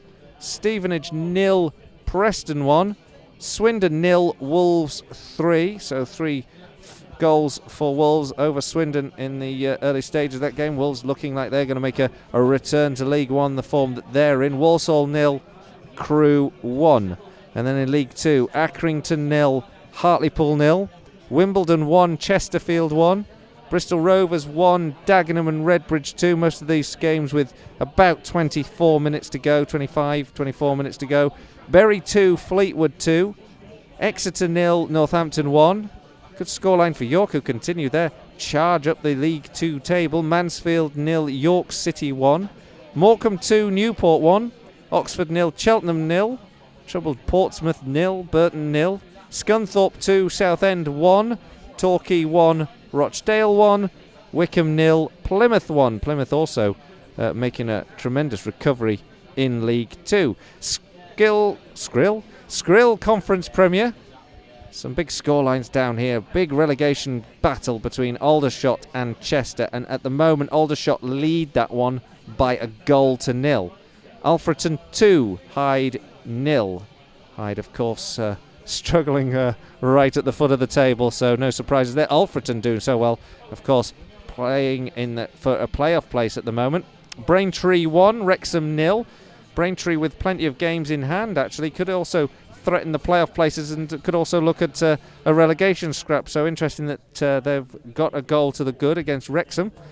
The big game between the top two, Cambridge 1, Luton 0. Probably too late for Cambridge to catch up any points lead that Luton Town have, but at the moment it's the U's who have the advantage in that game. Forest Green 3, Salisbury 0. Forest Green also surging upwards after a poor start to the season. Grimsby 1, Hereford 1. Grimsby also games in hand, looking to get into those playoff places. They need to start winning because they got a draw again on Saturday also. Kidderminster 2, Macclesfield 1, Lincoln City 1, Welling 2, Nuneaton 1, Tamworth 0. Tamworth at the wrong end of the division. Nuneaton looking to capture one of those playoff places. In the Skrill Conference North, the latest that we'd heard was Altrincham 1, Harrogate Town 2, Gainsborough Trinity 1, Ferriby 2, and Leamington 0, Vauxhall Motors 1. And that concludes the roundup of the scores. The two sides here at Nethermoor in at the break, and we're just waiting for them both to come out. Tom Feeney's just sat beside me, taking a breather for a moment. So, Tom, you were obviously commentating. You'll be commentating the second half on the first part of the game. But what do you make of that second spell? You know, guys who get themselves in front. But Stockport do look threatening, don't they? Yeah, they most certainly do. You know, Guiseley taking the lead, though, with a fantastic goal by Jake Lawler. A goal I didn't really expect him to score. Real good technique by him. but Stockport, they have looked threatening. They do look like a side that can just hit you on the counter-attack. And really, Guiseley, they only created one or two big chances. They took one of them, but Stockport, you've got to say, maybe created one or two more, and in the second half they will be dangerous. Well, interesting, some of these other scorelines going on around our division. Harrogate leading 2-1 at the moment against Altrincham. Of course, Ferriby, not surprisingly, beating Gainsborough Trinity. We were talking, what's the best result, in fact, for the Lions this evening? Hard to say, but with Harrogate leading, you know, they're really beginning to close the gap, aren't they? They've been out of those playoffs for so long, and when we beat them on Boxing Day, you thought they were effectively dead and buried in the promotion chase. Yeah, you would have. You know, the way they played against Guiseley on Boxing Day, it was a fantastic game. But Harrogate, they've really picked up some form. And, you know, Simon Weaver was talking, I think just last week, he believes his side will get into the playoffs. So, you know, and there does just seem to be that factor, that feel-good factor at Harrogate. They feel they can get into that top 5 places. And, you know, Altrincham, you know, they got a good win on Saturday. It's a case that really the ideal result from that game would be a draw. But if either side are to win, it's a big 3 points for them, and it's another 3 points in which Guiseley have to then go and get another win from them games in hand. Well, as we speak, 2 big goals have just gone in. First of all, a third penalty for North Ferriby United. Nathan Jarman has a hat-trick of penalties. Talking of Harrogate Town, of course, Gavin Rothery notched up that hat-trick of penalties at Wetherby Road on Boxing Day. Nathan Jarman's in on the trick as well. It's now 3-1 to North Ferriby. That game into its 71st minute, so 3-1 to the good for Ferriby, of course, challenging for the title between themselves and Telford at the moment. And that game against Altrincham, another goal for Harrogate Town. No indication as the goal scorer as yet, but Town leading now by 3-1, so tremendous scoreline for the visitors. Craig Nelthorpe it was who's got the goal. Of course, we play Harrogate on the 15th of April. That could be a really pivotal game in terms of the playoff. It most certainly could. You know, when you look at that game and when it will be, this could be a game in which, really, if Guiseley win, they might be able to knock Harrogate Town out of the playoff places. But it could also be a game in which, if Harrogate Town were to win, they could, well, guarantee a place in the playoffs and get into that final 4. You know, both sides really will be going all guns blazing, and that will be a fantastic game on April the 15th. Yeah, and before then, of course, on the 22nd of March, we've got North Ferriby here at Nethermoor. And, you know, that I think that's not our next. We've got 2 home games actually before then. Staleybridge Celtic next Tuesday night, you know, and Stockport County, obviously, we travel 2 away. So they come thick and fast, don't they? It's going to be tough, isn't it, the next couple of days, weeks? Well, yeah, it most certainly will. And when you look at the amount of postponements there have been, it's a case that really, it is a case that it is Saturday, Tuesday at the moment. Lots of big games coming up. A chance really to gain momentum, and hopefully it'll be a chance for Guiseley to gain just a bit more momentum after a few wins on the bounce, including tonight. Well, that's a big if, and hopefully we will get those next results in the bag. We're just waiting for the 2 teams to return here at Nethermoor. At half-time, Guiseley lead by 1-0. It's Jake Lawler who scored the goal on the 26th minute. The Lions taking the lead after a fairly even contest. Lawler took advantage of a real defensive mix-up in which the ball was chested to him on the edge of the 6-yard box. But a cool chest down from Lawler and a very cool finish, just sort of half volleying the ball into the back of the net. And Guiseley are a goal to the good at the break. The 2 sides just making their way back out for the second 45 minutes. So with that, I'm going to take a breather and hand you over to the expert tones of Nick Keefe. But first, Tom Feeney. Expert tones, maybe not expert tones. We'll have to wait and see about that. But yes, going into this second half, then it is Guiseley who were a goal to the good. Jake Lawler with a fantastic finish in the 26th minute, and it means that Guiseley going into this second half, well, at the moment it's all 3 points, and of course going to Edgley Park on Saturday. It's a double header, 2 games in 4 days between these 2 sides. For Guiseley, they will be kicking off in a few moments' time. It will be Wayne Brooksby and Kevin Holsgrove, who just seem to be discussing what's going to happen. And it's been an interesting kick-off the last few weeks. It has been Holsgrove and Brooksby to kick off and always trying to create a chance early on. Be interesting to see if that is the case. The referee is just having a word at the moment. I believe he's having a word with Stockport County's manager or a coach of some sort from Stockport. So it does look like this kick-off will be starting in a few moments' time. The linesmen look like they're getting ready. And well, I will just go through the team news, and it is the same it's the same team that started the opening few minutes, and that's Steve Drench, Andy Holdsworth, Ben Parker, Danny Hall, Danny Ellis, Jake Lawler, Wayne Brooksby, Danny Boschel, Kevin Holsgrove, Alex Johnson and Gavin Rovery. And Nick, in terms of just what's on the bench, you've got Michael Potts, Danny Forrest, Ollie Johnson, Adam Boyce. Just what do you think can be brought off the bench to make maybe just a bit more of an impact? Well, we were saying before half-time, if anything, Mark's blessed with too many options. He's got almost 4 completely different ways he could try and change the way his team plays. Well, Potts is the more direct of the midfielders, and the more kind of positive that you could bring on for sort of Lawler as he did Saturday, or even a Danny Boschel. And then you've got 3 very, very different forwards. Could need a substitution sooner rather than later after that challenge. You've got 3 very different forwards that he's got to choose from, all who bring something completely different to the game. And Mark is almost spoilt for choice with some of these lads he's brought in to decide what to try. Well, Gavin Rovery has just been taken out by Stephen O'Halloran, and it means that guys have got a free kick just inside the Stockport half. It's not a great chance for Guiseley at the moment, but 1 or 2 more men are just being brought forward, the likes of Danny Ellis. And well, it was Mark Battersby actually who made that tackle. Oh no, it wasn't. It was Chris Churchman. I will get it right in the end. Third time lucky. The free kick is taken. Danny Ellis, who had got up there, gets his head onto it, and it means that Stockport are just put under a bit of pressure. They've been able to clear it. Wayne Brooksby does well, and he's going to make sure that guys get a throw in, and it's a good chance with Brooksby to take this quickly. He throws it to Boschel, who's able to find Holdsworth, gets it into the area, trying to find Holsgrove, just a little bit too much on it, but Holsgrove is going to be able to keep this in play. He's got 2 Stockport County midfielders around him. He's done brilliantly. He's turned, he's got into the area, he tries to cross it in. It takes a deflection off a Stockport leg, and it means Stockport will be able to get it out of danger, but Guiseley they're trying to keep the ball. Jake Lawler, 40 had possession. Stockport were able to get it, and now Stockport bursting into the Guiseley half. Howard, he's trying to just find someone. He's found Milligan, and well, Stockport, they're just seeming to find their feet during this second half. It looked like Howard may have gone down there for a second. He was looking for a free kick. He just looks at the referee now, wanting that free kick. Nothing given, but Stockport have still got the ball.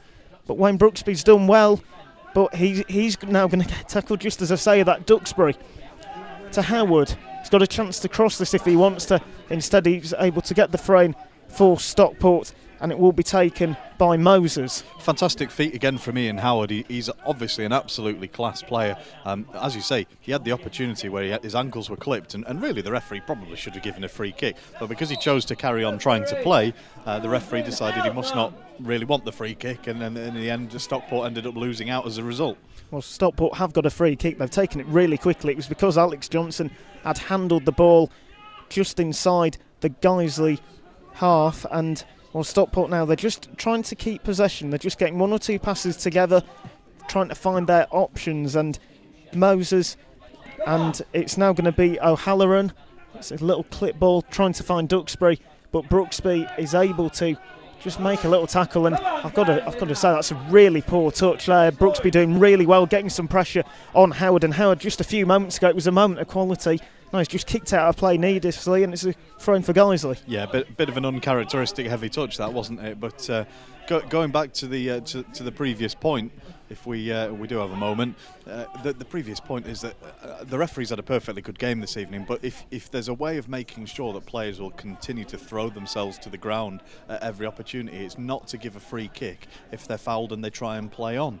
You know, that sense of injustice that Ian Howard was feeling right there guarantees that probably next time he'll go to ground to make sure the referee's eye has been caught to the foul. Well, both sides just trying to get the ball forward. Danny Ellis clears the ball forward. Alex Johnson being tugged back yet again. This time the referee does get it. he's given the free kick. It's about 35, 40 yards out. It doesn't look like it'll be a shooting opportunity, but a good chance for Wayne Brooksby to get a cross in, with the likes of Danny Ellis and the goal scorer Jake Lawler getting forward, making sure that Stockport have got something to think about when this free kick is taken. Brooksby taking just 1 or 2 steps back. He's having a look. He was thinking for a second that he was going to take it quickly. The referee, he whips it in, trying to find Ellis, who got a touch.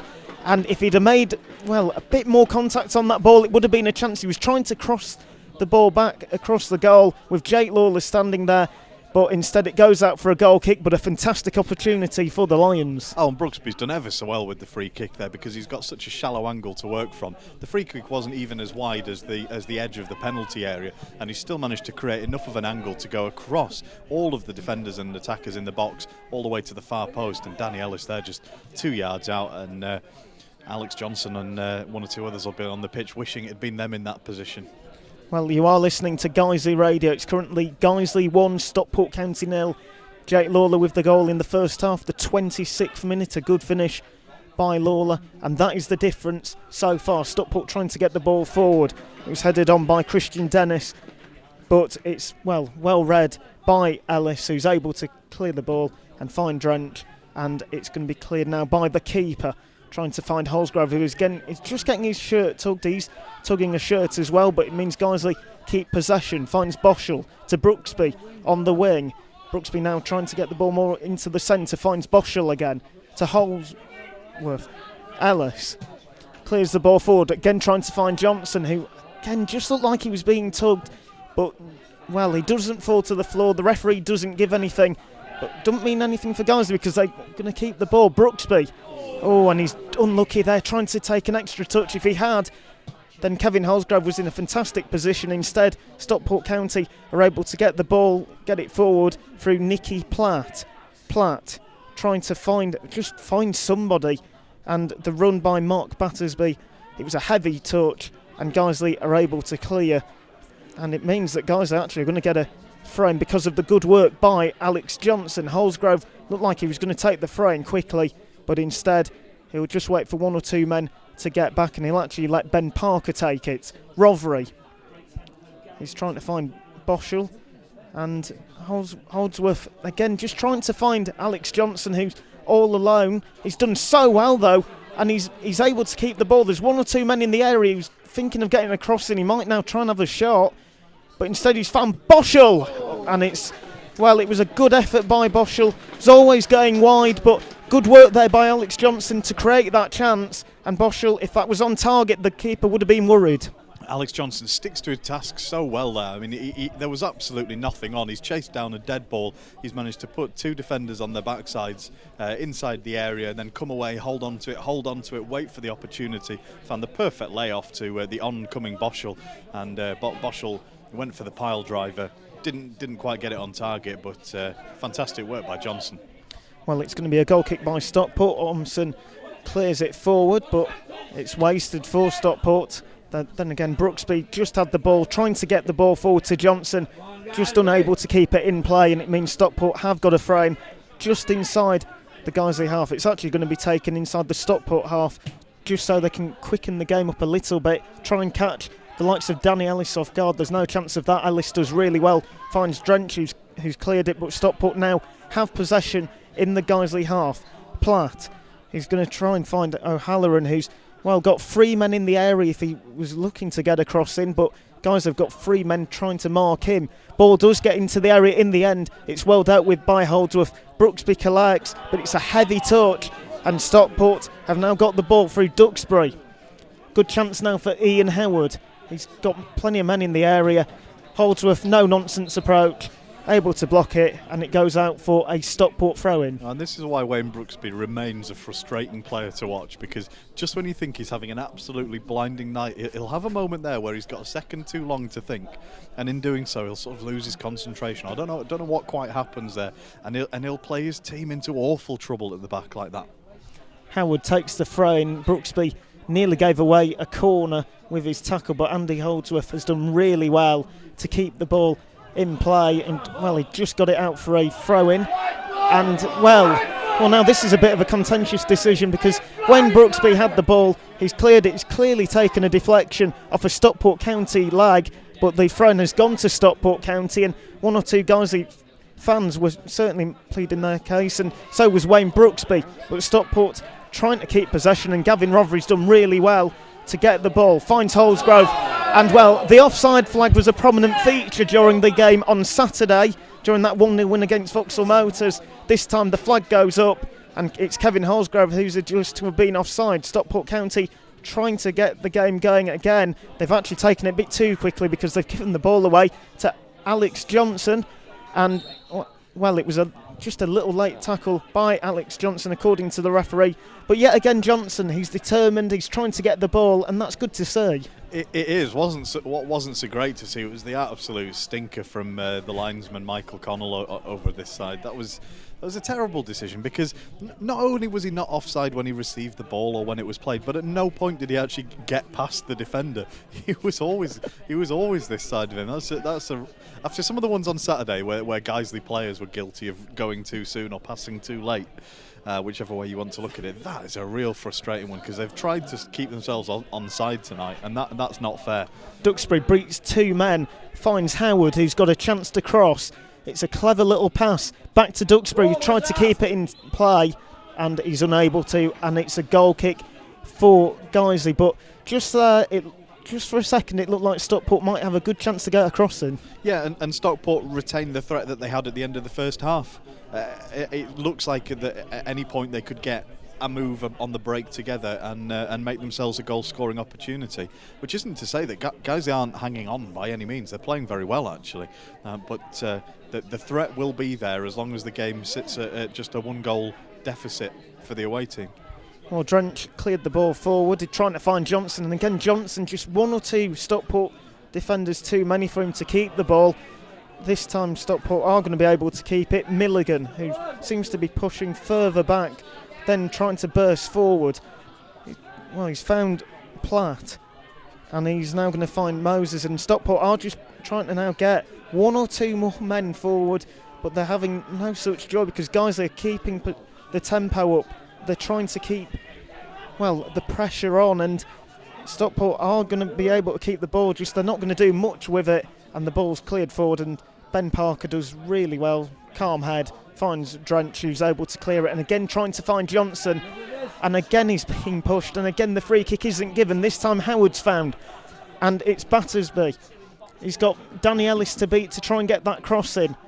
He's able to keep possession. He finds Milligan, who again is trying to find, well, Battersby and Milligan, and it's a nice little 1-2 ball in, and it's a good ball by Milligan trying to find Dennis, and that is such an important tackle by Danny Hall, able to get his body between the ball, and well, if he hadn't have been, that would have been a goal.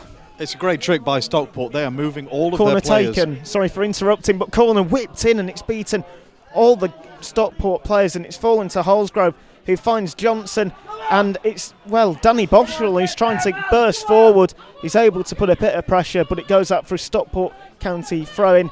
Back to you, Nick. Well, I was just going to say, it's a great trick by Stockport, moving all of their players in and out of different positions. At one point during that move, we had Milligan at left back, the number 10. Ian Howard had drifted all the way over to the right wing before coming back in deep and finding himself in space again. And it just proved a bit too much of a challenge for Guiseley to mark. It came down to who was tallest in the box from the corner in the end.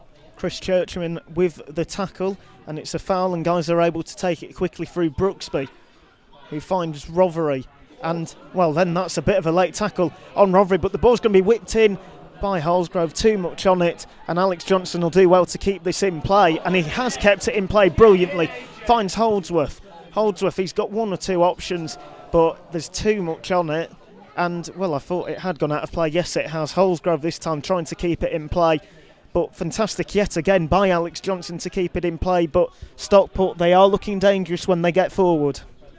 Yeah, Alex Johnson's work rate is something phenomenal, isn't it? And I wonder whether he's been told to go out and play his socks off for 65, 70 minutes because there are so many strikers on the bench to give Matt Bauer options later in the game. But he's making chances out of nowhere, and it's just a shame when he does all the hard work and then the next person can't quite cap it all off.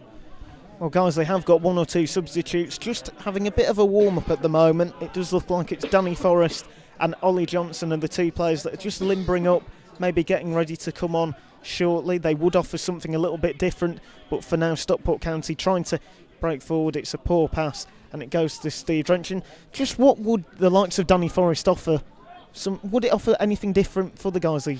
Yeah, well, I was talking about this at the end of the first half. Danny Forrest is someone who's willing to shoot from distance and trusts himself from distance and gets results. And I don't just mean the one from the halfway line in the County Cup last season, but you know, so there's the two at Park Avenue as well. So there's an option there. There's Adam Boys, who is a big, strong lad with a very sharp shot.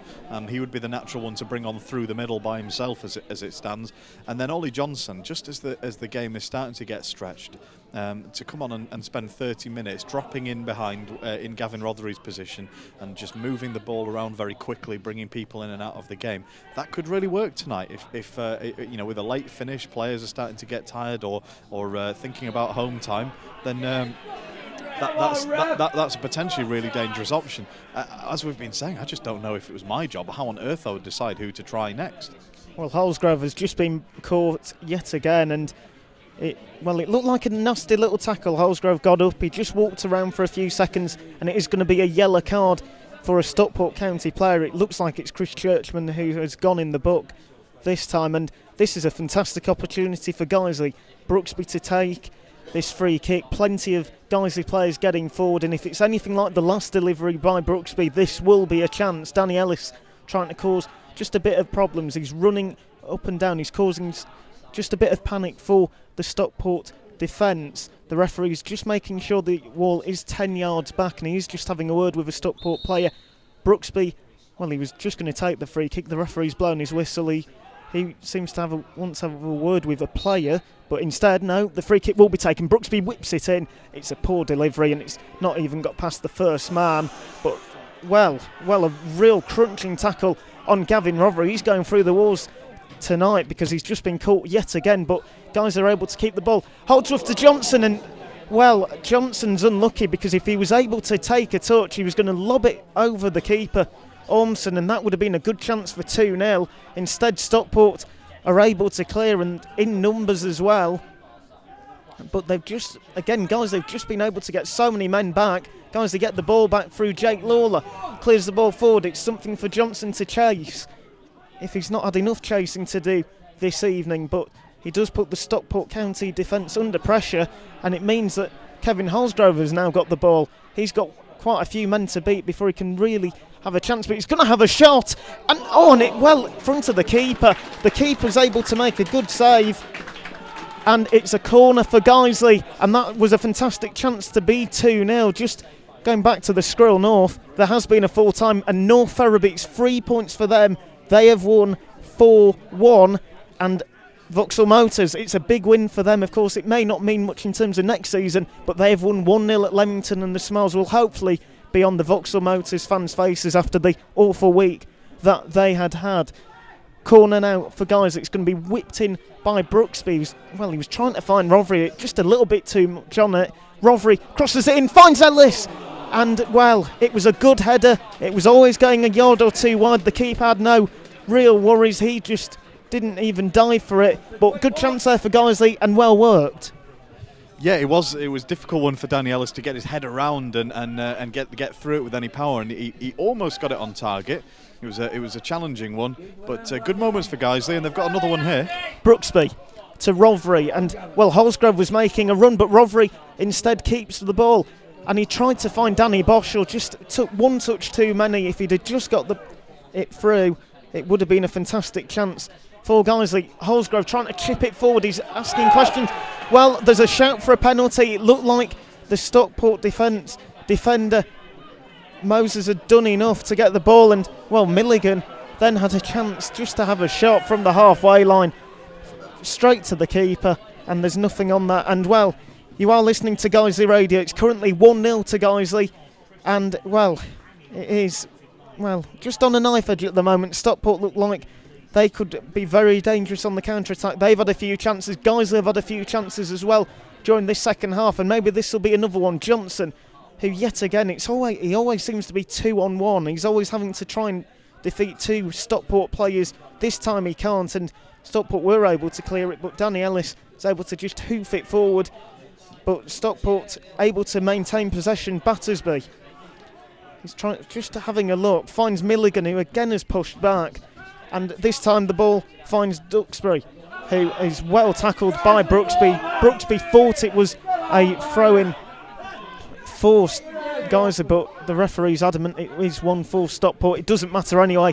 Guys are able to clear it through. Holdsworth trying to find Johnson, who again is having to do a lot of running. Milligan, and well, that is a complete waste by Milligan, straight to Drench. But well, what are you making of it so far, Nick? I think Jamie Milligan's just lost his marbles in the last few minutes, hasn't he? That's a couple of bizarre kind of 70-yard passes back to Stephen Drench, just not wanting his team to keep possession and keep pressure on. Holsgrove has a shot, and oh well, it's just gone wide. It was a clearance by Drench, all very quickly. Holsgrove takes a touch, has a shot. It was going wide, but it's good to see Guiseley can be such a big threat when they just break from Drench's clearances. Oh, it's so finely poised, this game now, and it's great to watch, but it's going to get increasingly nervous because Guiseley have definitely had the better of it, but Stockport still look dangerous. Brooksby trying to get into the Stockport half. He was brought down. The referee thought nothing of it, and it does look like Guiseley will be making a change in a moment. Guiseley nearly getting a chance there. Holsgrove, if the ball had fallen to him, he would have been one-on-one with the keeper. Instead, Stockport are able to clear. Yet again, Danny Ellis is able to get the ball and just clear it forward and, well, make Stockport run back and push back. And, well, the ball's now going to be with Dennis on the wing. Finds Duxbury. Back to Dennis. And they're trying to make something of this. Dennis is going to run down the left wing. Cut inside. Well, he tries to, and well, what was that? It was a chance for Mark Battersby, and he basically has just passed it back to Steve Drench after a pass by Dennis, but that would have been a real opportunity for Stockport if there was any pace on the shot. Yeah, another massive let-off for Guiseley at the back. Really good attacking football from Stockport. I mean, it's not poor defending from the home team, it's fantastic football from the visitors, and I think Mark Bowers decided his first change. It looks like it's going to be Boys, and we're looking at the sideways substitutions board. Colin's already marked on my team sheet that it's Boys on for Johnson, so we'll have to hope there's no last minute changes because I don't think he's brought his Tipex. Well, yes, we will be hoping it's Johnson. He looks like he has run himself ragged today. Johnson, he's had a fantastic game, showing so much effort, and Boys would offer something a little bit different. Holdsworth finds Brooksby, who is being put under a lot of pressure. He's able to beat two markers, and then he's just brought down, and it does look like it will now be time for that substitute to be made. And it is Boys who's coming on, and there's no need for that Tipex. It does look like it is Alex Johnson who's going to be coming off, and he is getting a nice round of applause. And well, I think it's about time that it is me passing over to Colin Robertson. It's currently 1-0 to Guiseley with 22 and a half minutes gone. We are entering that second period of the second half. Let's see what happens. Thanks, Tom. Two substitutes happening just at the same time.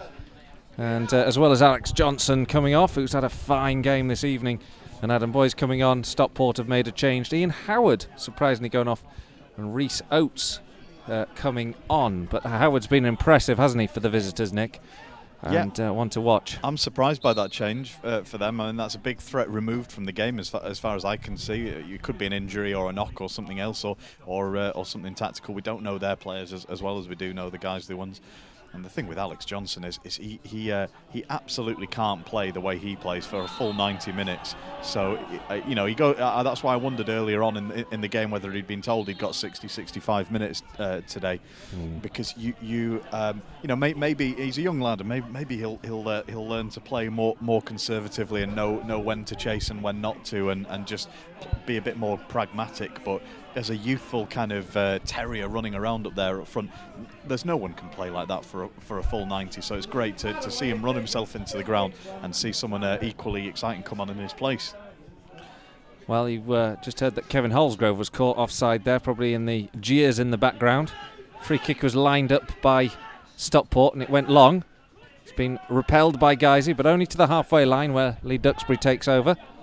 Back to Moses in his own half. Guiseley closing down now. Boys chasing the goalkeeper down, his fresh legs perhaps just causing one or two more concerns to this back line in the last 22 minutes or so of this match. Stockport play a good long one here, looking for Rhys Oates, the substitute, but it goes over his head on the edge of the 18-yard box and all the way back to Stephen Drench.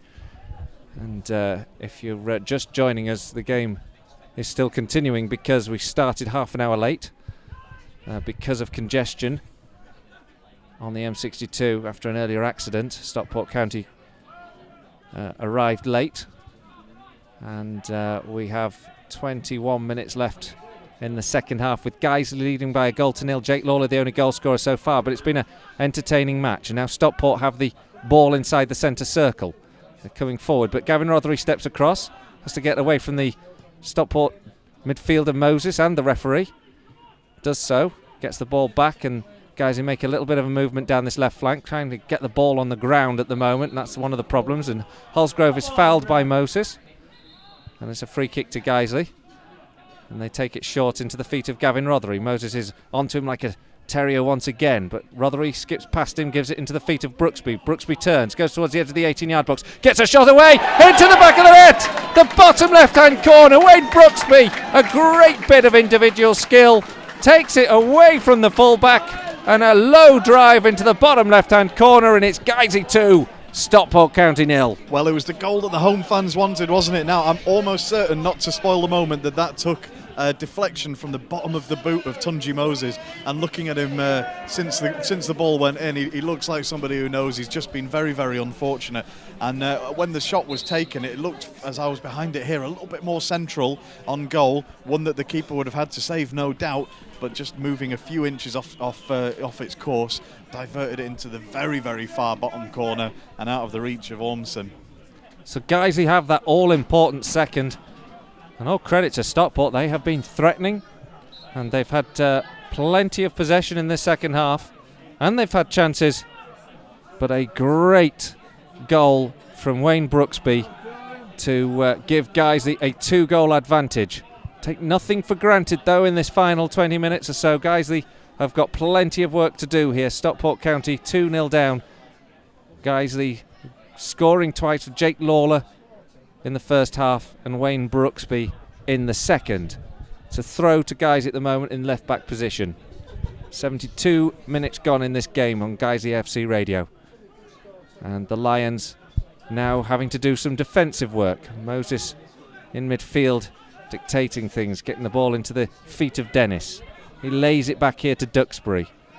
Duxbury and Moses combine passes, but Holsgrove tries to win the ball back and then bundles into Moses after the free kick's given. Referee's not having anything from it. There was a bit of a heart and mouth moment there. You thought that might have kicked off into something. Could have seen a red card, but it didn't. Stockport have the ball still coming over the halfway line. Everybody in the Guiseley half. Well won back though by Danny Boschel. Into the feet of Jake Lawler. Good ball from Lawler into Adam Boys. Boys just can't control the ball. And it's picked up now by Christian Dennis. Dennis into the feet of Moses. Moses pressed by Boschel.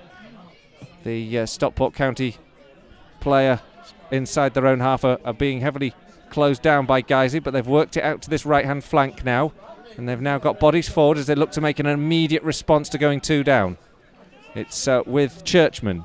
He plays it out to the right flank now, some 30 yards from goal. Stockport trying to get a killer pass through, but not able to make headway. Good headed clearance from Danny Ellis into the feet of Adam Boys. Boys controls well, gives it to Rothery. Good skills from Rothery, and then Wayne Brooksby down this right flank with 2 or 3 players around him.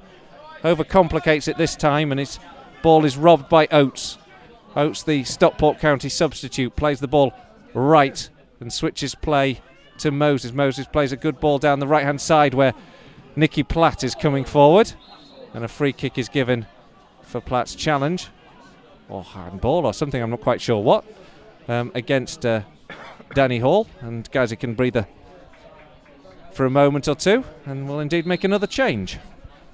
And it's Kevin Holsgrove who's coming off. And is that Danny Forrest coming on? It is, yeah. And obviously didn't get onto the pitch on Saturday. He was the other attacking substitute who wasn't involved in the game, and he'll be itching for a chance to get on and show what he can do. With the result presumably more or less put to bed now, he'll be looking to try and remind the manager. I know you're glaring at me in that commentators, and I tell you what, County have really picked up the pace of their passing since the second goal. They've really moved it around a lot more quickly, with a lot fewer touches. It's been a little bit ponderous in their midfield at times and down the wing where they've got all the real work done. But they've actually shifted up a gear since that second. However, Danny Forrest isn't a weak substitution by any means, and he's got the luxury of coming on and knowing that he might have one or two chances to just put himself back in the mind of the manager and try and push himself up the pecking order a little bit. Yeah, it's a great testament to the quality we've got at the moment. Danny Forrest has been struggling to get into this side, but he's on now and gets the ball just in front of the dugout on that left flank as he's going to have a run at this Stockport County defence. Feeds it in towards Gavin Rothery. Rothery's got a big ask because Lees, the captain, was ahead of him, and then Rothery's adjudged to have got the final touch on that, and it's a Stockport County throw. Sorry, Rothery's got a big what? I don't know what I said, actually. You need to pronounce the K on the end of ask. Thanks for your because I don't see a single donkey lessons. out there. Oh dear. You're sacked. Andy Haldsworth gets the ball on the halfway line, plays it forward towards Wayne Brooksby. Takes a deflection off Brooksby, and it's out for a throw-in to Stockport County. And County just looking for options as Duxbury eventually plays it back in to Dennis. Dennis scoops it over the halfway line, and it's scooped back equally by Danny Ellis. Taken down now by Danny Forrest. Forrest turns, goes for a run down this left flank, has a run past Churchman. Can he get this ball into the area? Goes down towards the touchline, gets past Churchman, gets the ball across the face of the goal somehow, and I think it's Adam Boyes again, isn't it? Boyes has somehow managed to take the ball from 2 yards in front of an open goal and hit the upright, and it's gone behind. I've never seen anything like that. That is one of the most extraordinary goal line clearances I've ever seen. And the tragedy of it was the striker following in with an open goal at his mercy.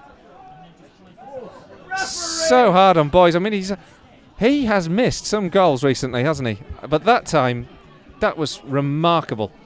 And remarkable work from Danny Forrest actually on the left. I mean, he really drove through 3 or 4 men, got himself to the byline, all the way across into the box. He looks sharp and full of He's doing it again now. He's got into the area, takes a shot with the right foot, just past that right upright. Decided to take the shot on this occasion. Good work again from Danny Forrest. And like you said, on the original incident, the one that Boyes missed, brilliant work from Danny Forrest, right down to the byline, drilled it across the 6-yard box. Yeah, he's had a late cup of coffee this evening, hasn't he? He's come on looking like the brightest player on the pitch. So far, Forrest's introduction has worked, but it hasn't brought the third goal that it perhaps should have done. Adam Boyes got himself in the right place. He was in the right area. He made the right run. He just couldn't apply the finish, and I can't describe it. Inside the 6-yard box, bounces off him across the goal and onto the post again. Boyes has done some good in the build-up play. And the clearance anyway from Stockport County all the way back into Guiseley's half. Guiseley with a little bit of pressure at the moment, a little bit on the front foot. Stockport, since trying to get back an early goal from the disappointment of going 2 down, now just a bit more on defensive duties, but they're looking to change that now into Guiseley's half with the ball, but Gavin Rothery and Danny Boschel step across, win the ball back, and then Guiseley a throw. 2-0 here. 78 minutes gone. If you're just joining us on Guiseley AFC Radio, we have 12 minutes left because we were half an hour late in kicking off this game. So there's another 12 minutes plus stoppages to go. The Lions have a 2-goal lead though as it stands. Believe me, it should have been 3. Stockport County have the ball inside Guiseley's half though. They've been shown plenty of threat this evening. Good tackle from Hall. Gets the ball away, then a ball played over the back 4, looking for Rhys Oates. He's played too far over the substitute and behind for a goal kick. Yeah, Hall definitely got the better of Oates there. Oh. Believe me, there's a whole cohort of people who have tuned in who have no idea what you're talking about there. To be fair, I'm too young as well. Stephen Drench takes the goal kick. We may sound relaxed. I'm not. There's still plenty of football left to be played in this, and Stockport now defending well with Duxbury, but good work from Brooksby. He looked to steal the ball. Now Adam Boyes has taken the ball off the centre half, plays it in towards Rothery, just misses Rothery.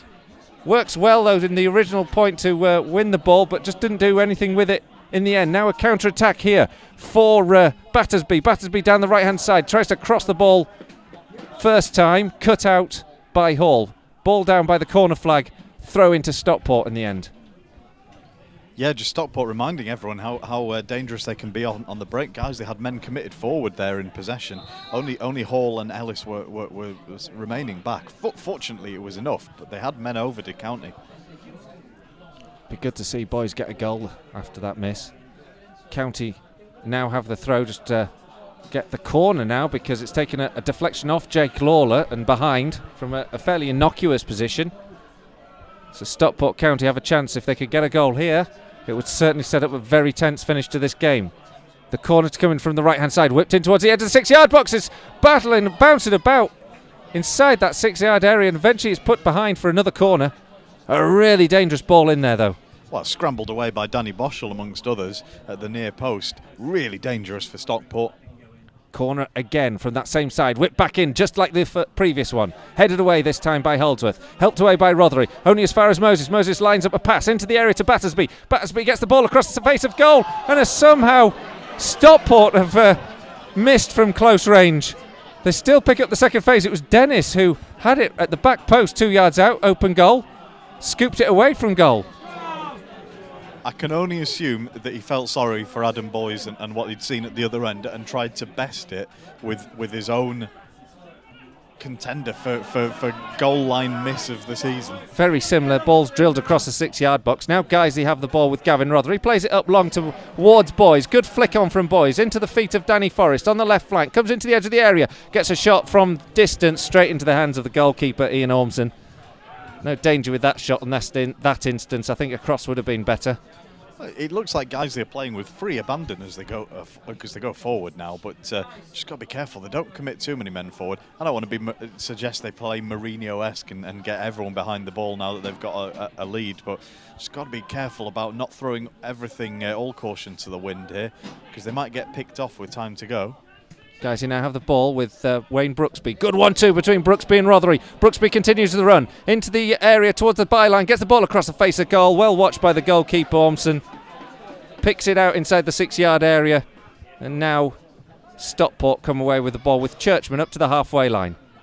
Good skills from Battersby. Skips past his man. Now he's got 2 or 3 players ahead of him, one of which is Dennis, who had that woeful miss a couple of minutes before. Goes down towards the byline, gets a great cross in. A stretch from Stockport County striker Rhys Oates. Can't get onto the end of it. And it's gone behind anyway for a goal kick. Another dangerous move though, Nick. It was. It's fun to watch, isn't it?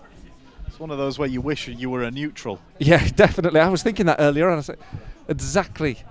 Would be really enjoyable if you were neutral, because the game has sort of swung and flowed both ways. As it is, it's not doing my blood pressure any good whatsoever. We've got, by my reckoning, 8 minutes or 7.5 minutes left of normal time plus stoppages. Guys, you lead 2-0. They come forward once again here. Danny Forrest trying to beat Lees, the captain, but this time the throw-in decision goes Guys' way. And just a little bit of steadying time and steadying the nerves. The throw goes into the area. Gavin Rothery's picked it up, goes towards the byline if he can get it across. Well watched by Lees, cut out, but it's gone behind for another corner to Guiseley. That's good work that by Gavin Rothery. With his back to goal, off balance, he's managed to get it under enough control to play it off the defender for a corner. And that's really the best you could have made from that situation. Yeah, good skills. Guiseley have the corner. It's going to be on the left-hand side as they attack this Stockport goal. shooting towards the bowling green end. It's played short into Danny Boschel. Boschel and Brooksby combine once again down that left-hand side. Guys, you're not getting the ball into the area. In fact, it's kind of gone back. Brooksby has to show a bit of trickery and then goes running down this left flank, trying to beat his man. Goes down towards the byline into the penalty area if he can cut this one back. He had boys in a position, but it was cut out before it got to him by the Stockport County defence, and it's out for a throw-in to Guiseley. Very similar from Brooksby to what Forrest did to make the chance that boys couldn't finish. Actually, it's been the best place on the left for Guiseley all night. That's where they've had the most joy. Forrest now with the ball on the edge of the area, back to Rothery. Guiseley going backwards at the moment, up towards the centre circle. Everyone in the Stockport County half bar Stephen Drench. Onto this second, the right flank where Brooksby takes over. Gives it back to Danny Ellis. Ellis plays a long ball down the right channel, but can't keep it in play, and it's out for a throw. Heading into the final 5. 2-0 to the good. Still plenty of football yet in this game, because Stockport still full of threat. But Guiseley just on top. And then boys picking the ball up in the centre circle. Danny Boschel giving the ball to Ben Parker. Into the feet now of Danny Forrest, who pulls off his man and finds some space. He's got Boschel to the left-hand side. Plays it into the Guiseley midfielder, and then Forrest takes over once again. But Guiseley just trying to hold on to the ball rather than create the killer ball. Then Forrest actually plays a pretty poor infield ball that gives Duxbury a chance to come away with it. Duxbury's ball doesn't have the target that it needed, and Ben Parker can clear and play a great ball cross-field to find Wayne Brooksby. Brooksby infield now to Andy Holdsworth, who's come forward into the feet of Brooksby, into the penalty area. Brooksby's shot doesn't have the power or the direction, straight into the feet of Ian Ormson. But that was a real chance there for Guiseley to get a third. It was great work. All came from that fantastic crossfield ball, as you say, from Ben Parker. Just every so often he does something to remind you that he's a player very much a cut above this level in his background. Wayne Brooksby got it kind of trapped. He was sort of trapped onto his right foot. Ideally, he would have wanted to shoot with his left, but tried to dig it out from under himself. Battersby now has the ball for Stockport, comes on to the edge of the 18-yard box, gets it into the area. Good crossfield shot. Comes in there. I think it was Oates who got the ball. And it was Dennis who took the shot actually with the left foot. A good stretching save, though, from Stephen Drench. He's gone behind for a corner. Yeah, that completes the set, isn't it? I mean, Stephen Drench hasn't really had to make a save tonight until corner then. Comes in. It's whipped in towards the penalty spot. Headed away by Danny Ellis. Up in the air. Stephen Drench comes out. Doesn't get it. Jake Lawler finally completes the clearance. Out for another throw. This time Stockport still retain possession. I mean, if Guiseley are to win 2-0 tonight, it doesn't count as a real clean sheet until the keeper's made a decisive save like that. I mean, it does, but in the league table it does. But Stockport gave away the ball. Guiseley don't clear. Andy Holdsworth gives it away. Now it's picked up by Moses into the feet of Milligan. Milligan's got options ahead of him, but Guiseley keeping in good shape now. Back to Moses. Threads the ball through.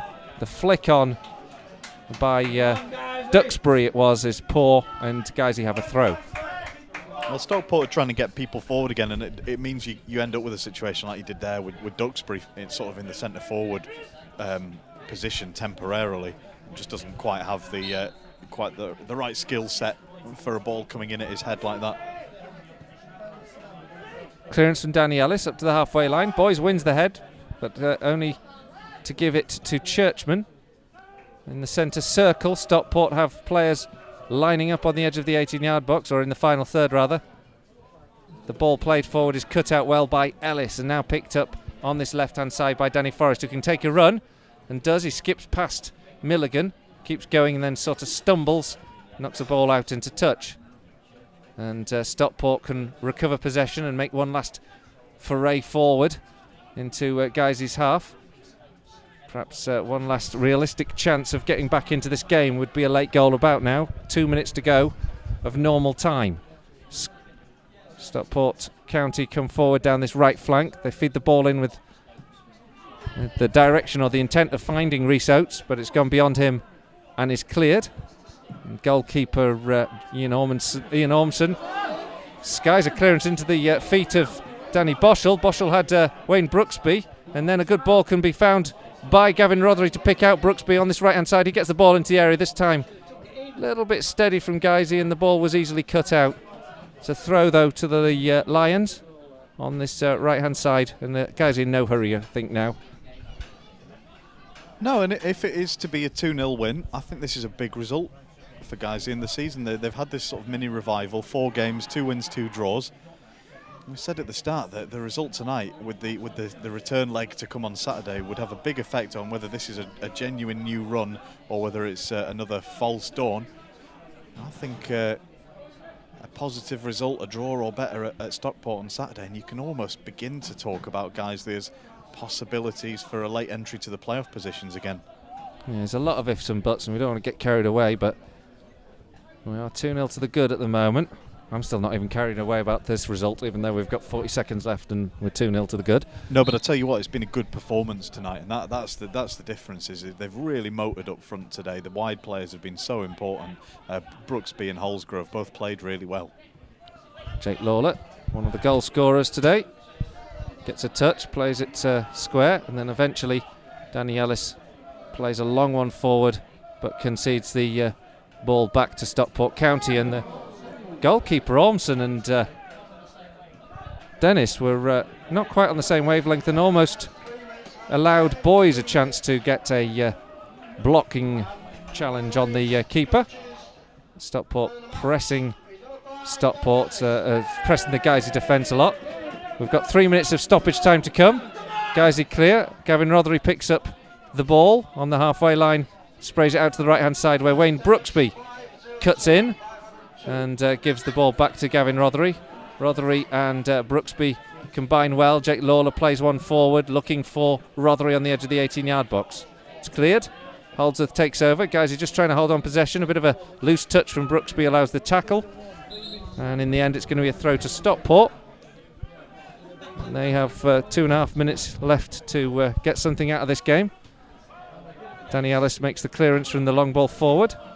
Holdsworth and Rothery deal with the attack down the left channel, and it's out for another throw.